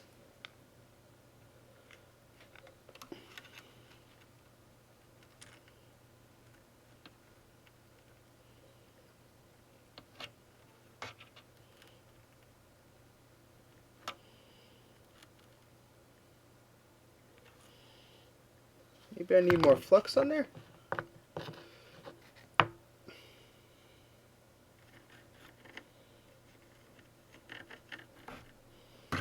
Probably wouldn't hoit.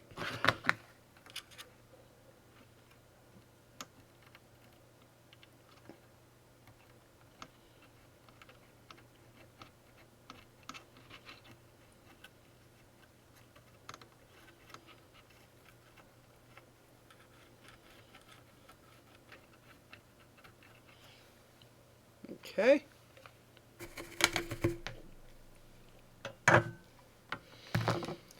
Try and clean those up a little bit.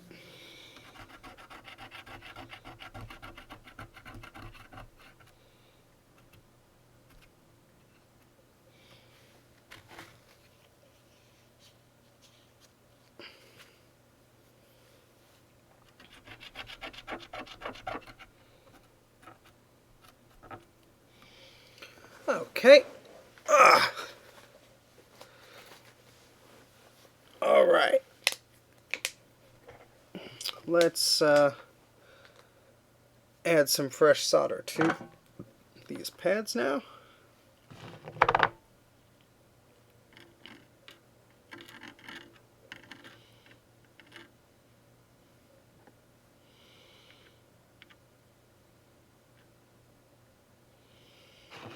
Move that around, but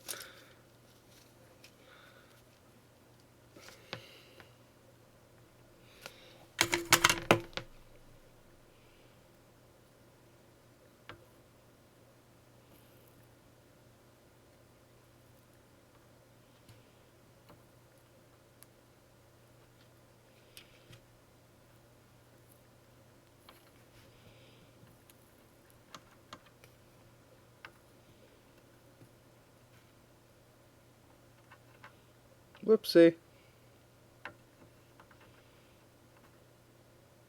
Too much. We don't want to bridge that. That'd be bad.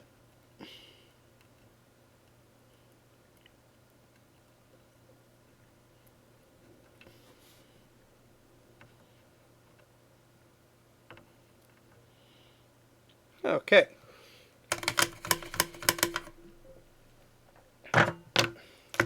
Let's take 3 more caps out.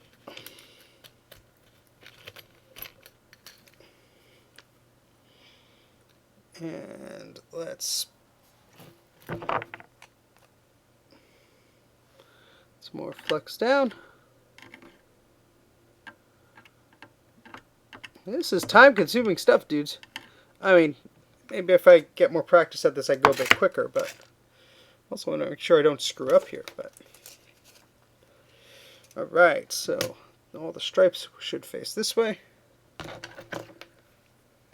Thank you, Bruce. As you say that, I'm going to screw this up, but until then. See, I don't know if I put little solder, just a little bit on the pads.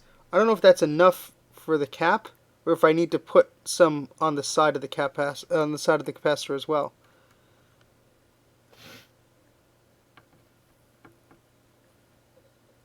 I mean, hopefully it's just enough to hold it. I'm trying to like push down so the capacitor like edge runs into it and it sort of pools at the edge there.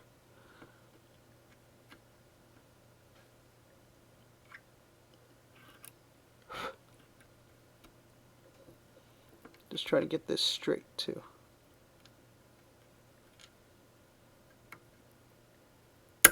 Nah.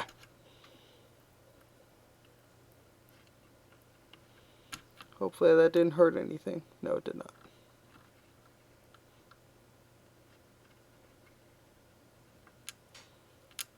Oh, come on.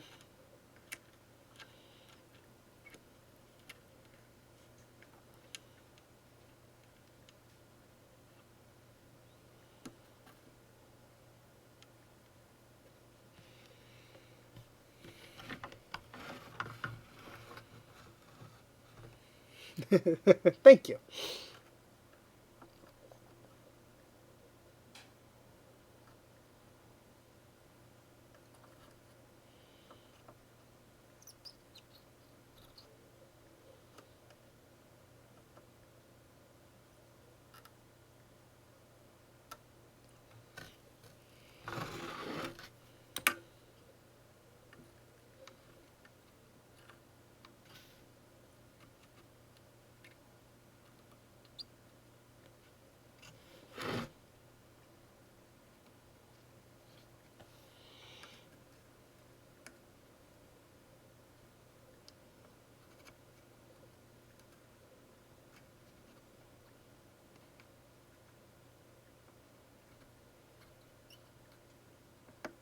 There we go. I was just trying to get this more flat.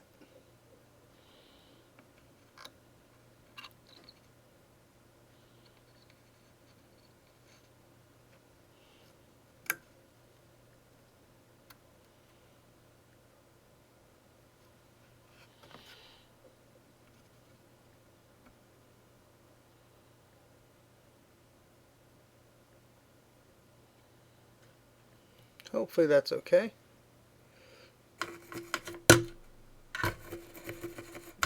Yes, you gotta accept the rules. Otherwise it won't work.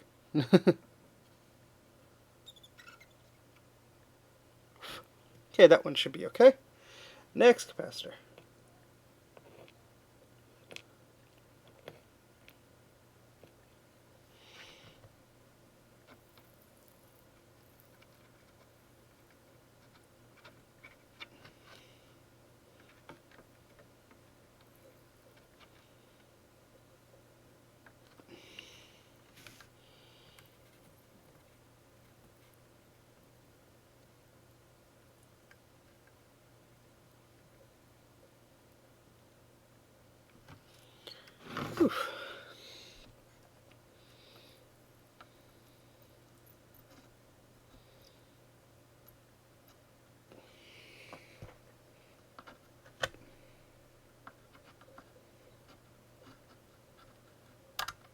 Ah.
I have to move this. It's getting in the way, unfortunately.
Okay.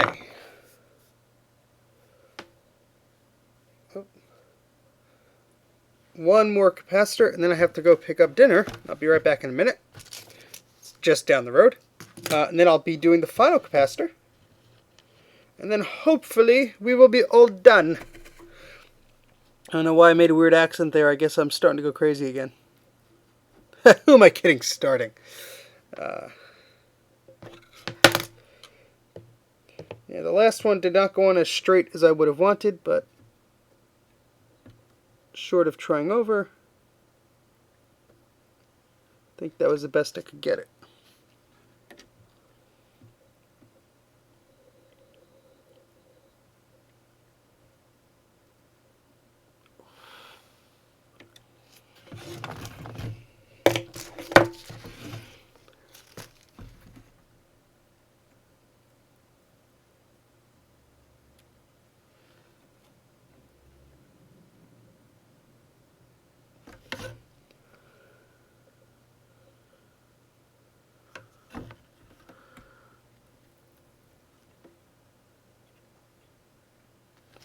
Okay.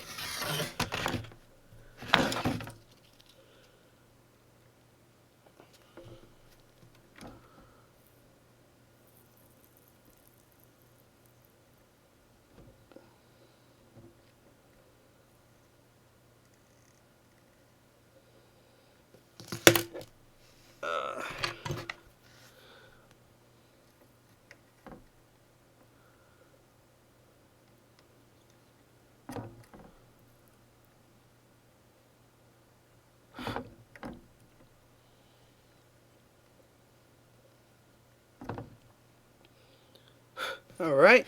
You know what? Let's do this last one. Then I'll go. Then we'll be in suspense. Oh, Power Mac G5 Wi-Fi antenna. Oh, duh. Yeah, that's... I used to have like a box of those. I didn't know what to do with them. We need flux. That's what we need. Too much. Too much.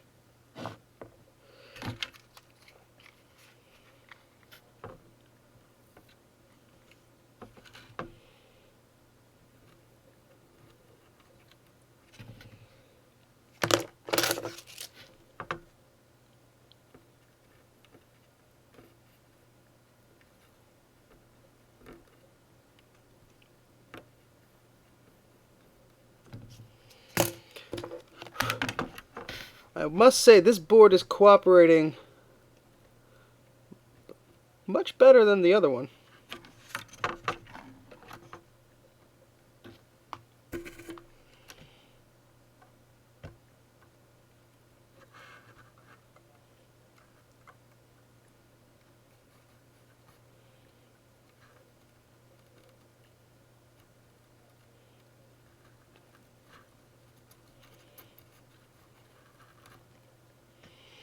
Oh yeah, the capacitor by this power switch reeks.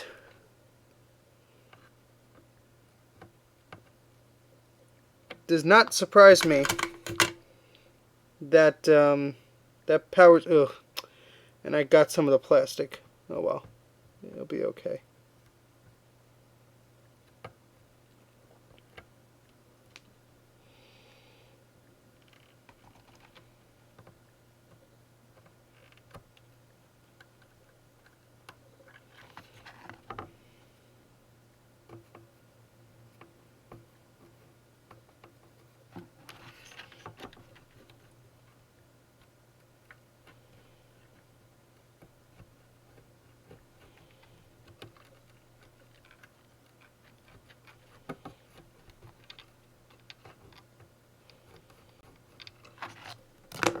What am I looking at here?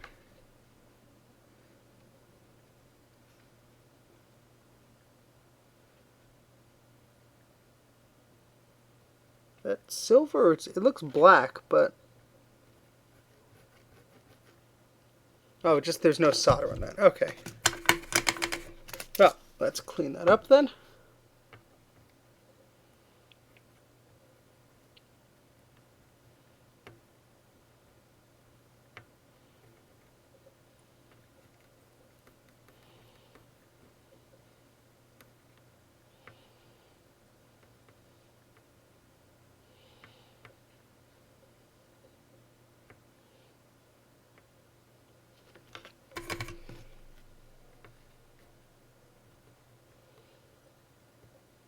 A little too much solder on there.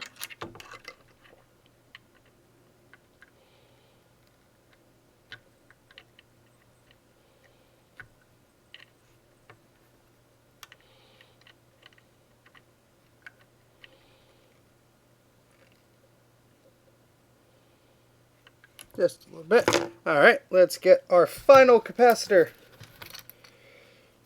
And we got some flux on there as well.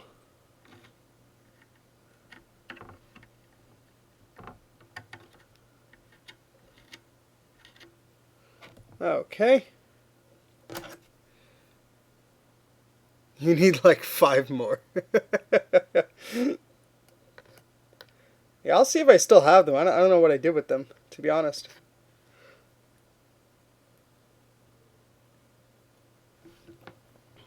But I will check, sir. Ah. This cap is upside down. Let's fix that.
This one got singed on the end there.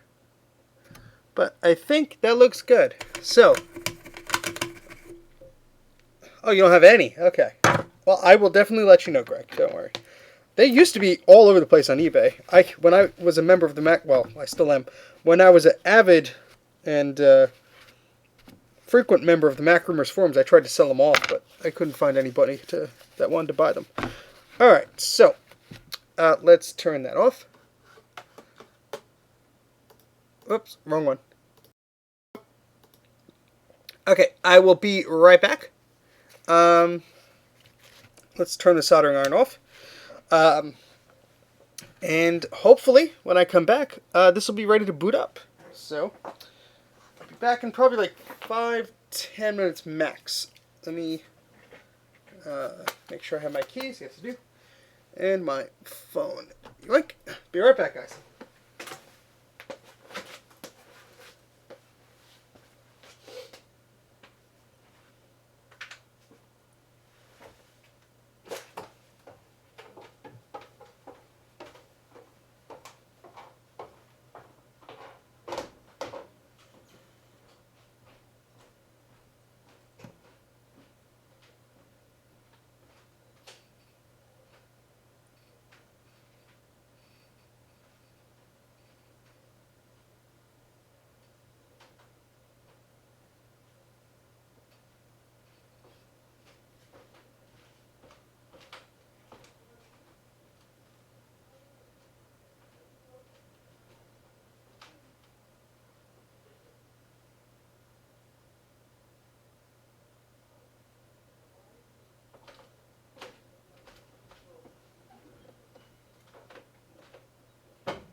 Okay, well, I'm back also. Not 3 hours later, but a few minutes later.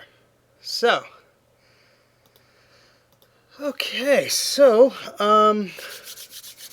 yes, I'm back. Don't worry. Good, good. You got some headphones. Yes, this is still going on. We're taking our time. We're making things sure we're doing things right. Um, so yeah, welcome anybody who is new here. So we were recapping this Macintosh IIsi. It did work, but I figured, you know what? This probably needs a recap. So we're pretty much done, and it looks pretty good. There's a lot of extra flux here that I could clean off. I'm just going to do a little cleaning here, but we're about to test it, see if it was all worth it. Hopefully we didn't introduce any new problems. That would be a shame. I'm just double checking all our capacitors are here and in the right orientation. 1, 2, 3, 4, 5, 6, 7, 8, 9, 10, and 11. Perfect. Just clean up some of this gunk here. All right. Now, what I'm going to do is I don't want to put it back in its case to test it, because then I have to snap it past those maybe brittle pieces of plastic there. So what I'm going to do is I'm just going to sort of place the power supply in the socket here. And did that go in? Yeah. And sort of do a rough test here. And then after dinner, I'll come back and we'll assemble it back together, because I'm hungry. Or we'll see. Let's see if it works. If it works, I'll put it back together. Never mind. If it works, I'll put it back together right now. Which hopefully it does. So, all right. So we got our power supply here, not resting on anything conductive or anything. We have a video cable here, and we're going to be plugging that in. Yes, some of the PCI Power Macs have a car crash death chime. There we go. Make sure we plug that into the video port, not the floppy port. Actually, I think they're separate connectors, right? Yeah, that's a little bit wider. We can't even screw that up. That's good. All right, and let's get our keyboard out here, which has been laying on the ground for us. Well, I'm glad you've been productive, Greg. I've been productive, but in a different way. Hopefully. Hopefully. Saving this poor little Macintosh. Okay, so we have some onboard memory, so we do not have to worry about putting in those extra memory DIMMs just yet. Let's start simple. And we have our video cable plugged in. I'm reaching down to grab the power cable. And hopefully this is going to work well. Place your bets, gentlemen.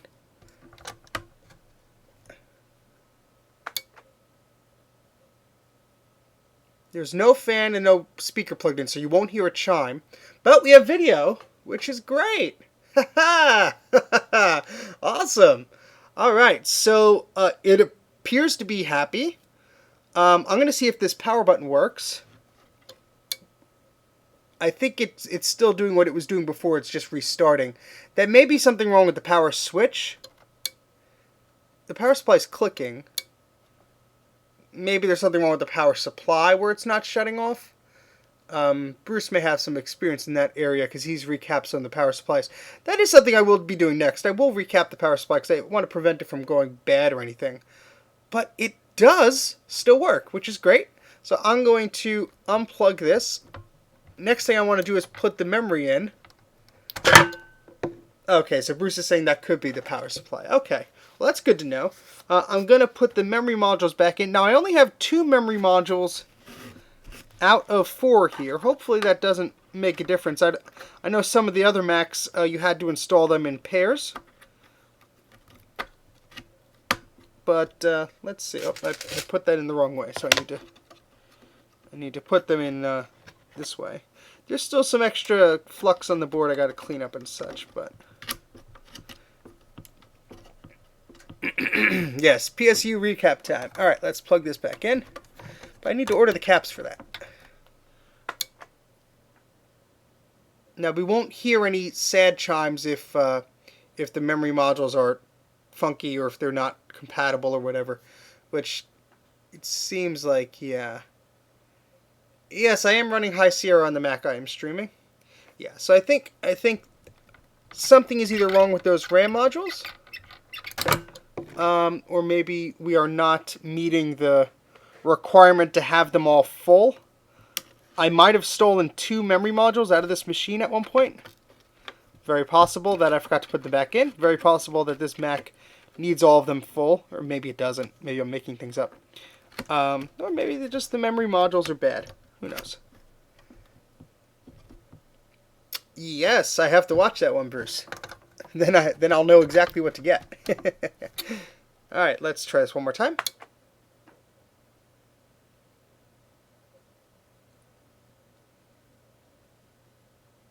Yeah, it seems like with that extra memory in there, it is not happy, which is unfortunate. It could be the memory. I'm not 100% sure. Yeah. Well, that's something to think about at least. And unfortunately, I can't just turn this off. I have to unplug this because the little button doesn't seem to be working there. But I would call this successful. So let's take this up out of that jack there. Okay. I'm going to take the memory out. I am going to clean some of the excess flux off of this board here. We do not want to leave anything behind that we don't have to. I would call this video a success, which is good. I'm glad that with better tools I did not do worse than with worse tools. Otherwise that would have been pretty weird.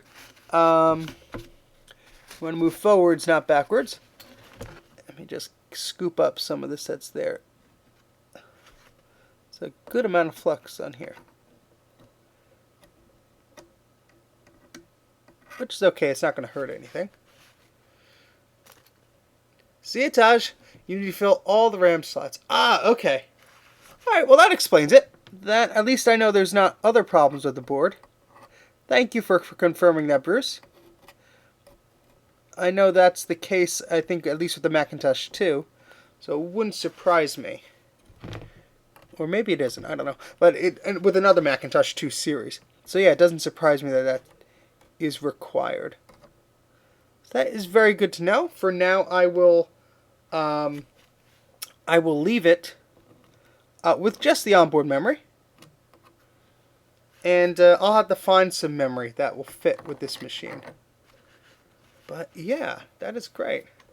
Thank you, Dysfunctional Wombat. I appreciate it. So let's put the camera down. We're going to reassemble our little Macintosh IIsi here.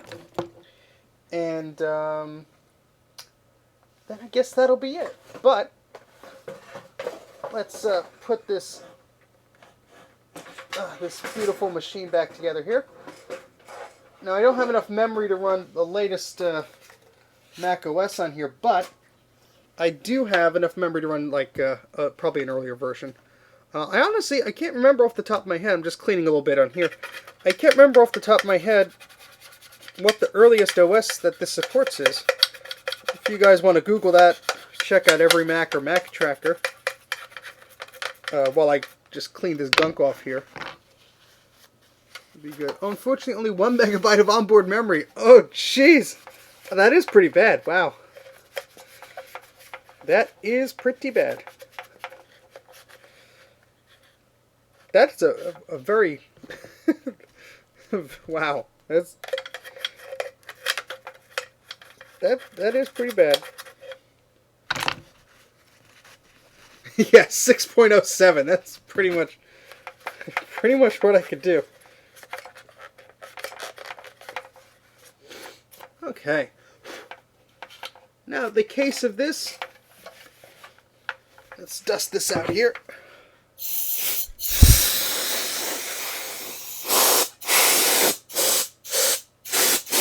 Oof. Yeah, it's a lot of dust. Alright. And let's take our board up. And this is our beautifully recapped board. It's not too shabby looking if I do say so myself. Most of these are pretty... Oh, come on. Focus, camera. Focus. We're at the end of the stream here. You better focus. Come on. There we go. I think I did a... Oh, come on. I have to leave my fingers here, I guess. Maybe. Come on. Come on. I gotta get a new camera. Bruce, when you were streaming on Mac84, your camera was sharp.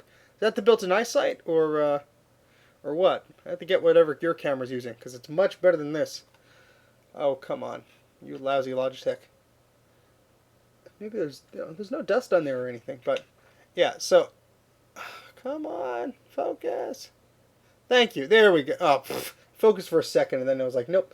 Yeah, so I think I did a pretty good job in most of the areas here.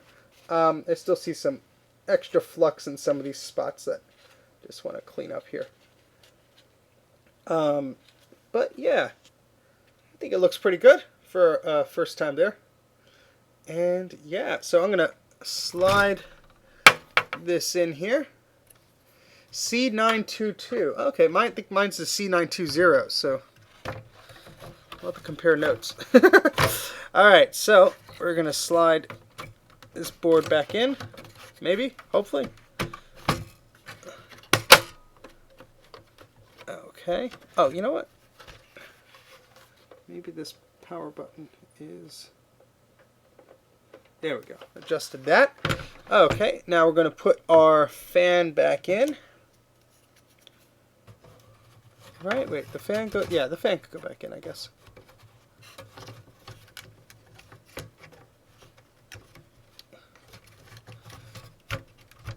There we go. And power supply, which likely has to be recapped at some point. Okay. And we have our Ethernet card. We're going to put back in here.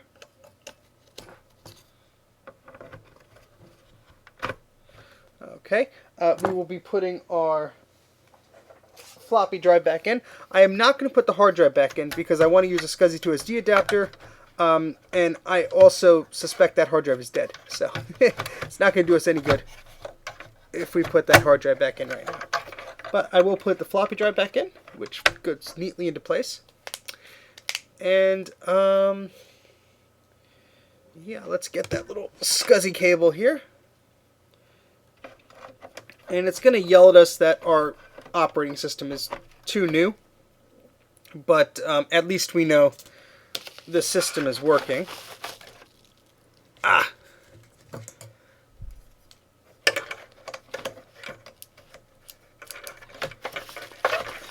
Okay.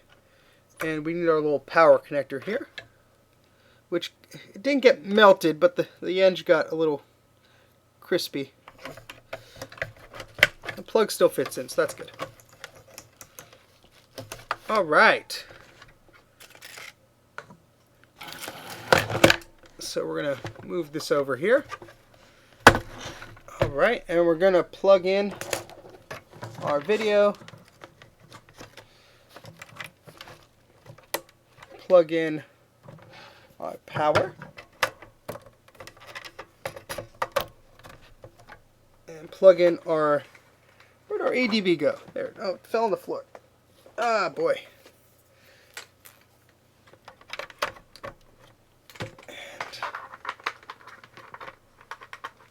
And let's boot it up. That speaker is much louder. Yeah, that must have been the capacitors making that low. That was much louder than it was before. Oh boy.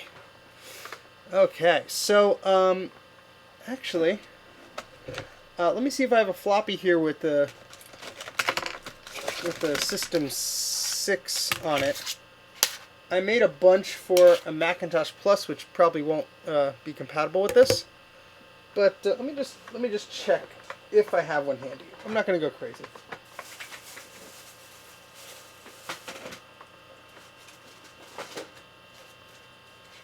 Let's see. Nope, that's not it.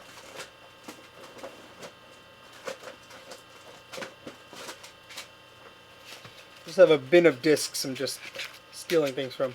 Now here's an 800K disc now. Yeah, I love the chime of this thing. Classic chime. Let's just look through these here. System 7.1, Macintosh Utilities. This is a startup disk for Norton. Let's see if that'll work. Apple II startup. That's too old.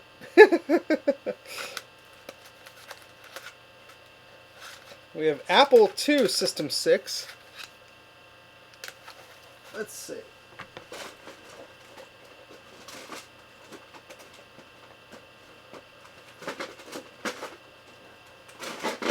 Okay. Macintosh Utilities 601. That may work. That may work. I love that. I'm just trying to eject the disk here. And eject, please. Let's bring this down a little bit. There we go. So we could see the Macintosh. It was successful, Jay. The speaker is much louder. The Mac's worked before I recapped it, but I think it fixed our speaker issue. Ah! This startup disk was created with the minimum installer script. I will not work on this model. Ah, poo. Let's see if I have another one. There's plenty of Mac disks here. Mac printing tools.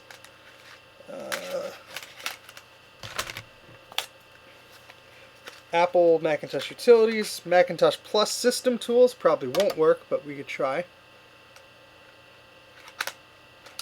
That is true. I do not have enough RAM. Please donate memory. Please.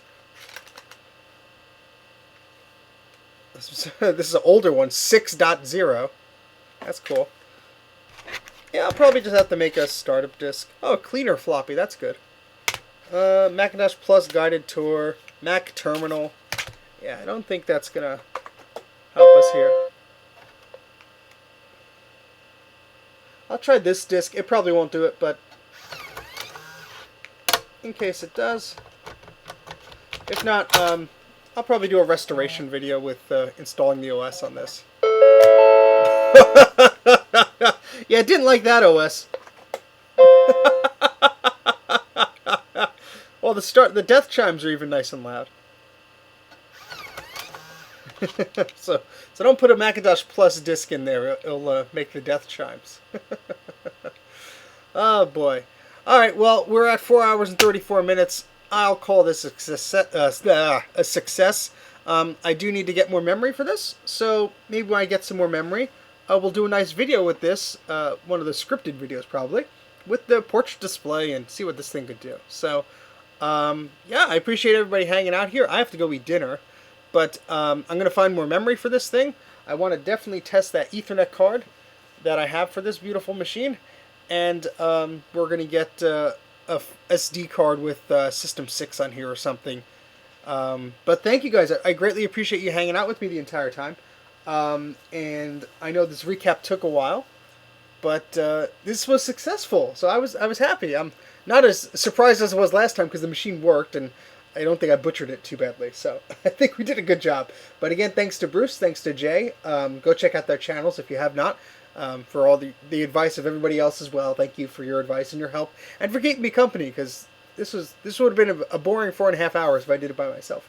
Probably would have done it a bit quicker if I wasn't doing it on camera, but where's the fun in that? So, hope you have a great weekend, have a good Saturday, have a good dinner, have a good morning, Sunday morning, I don't know, whatever time it is there. Take care, and I'll see you next time on the channel. Again, you can follow me on Instagram or Twitter, Mac84TV, or support me on Patreon, just search for Mac84, or click on that Patreon link on my YouTube channel. If you're new to here, you can subscribe, but I think all of you have done that already. But all right, take care, guys, and I'm going to try and find the mouse and click end stream. So, I appreciate you guys hanging around here. Have a good night.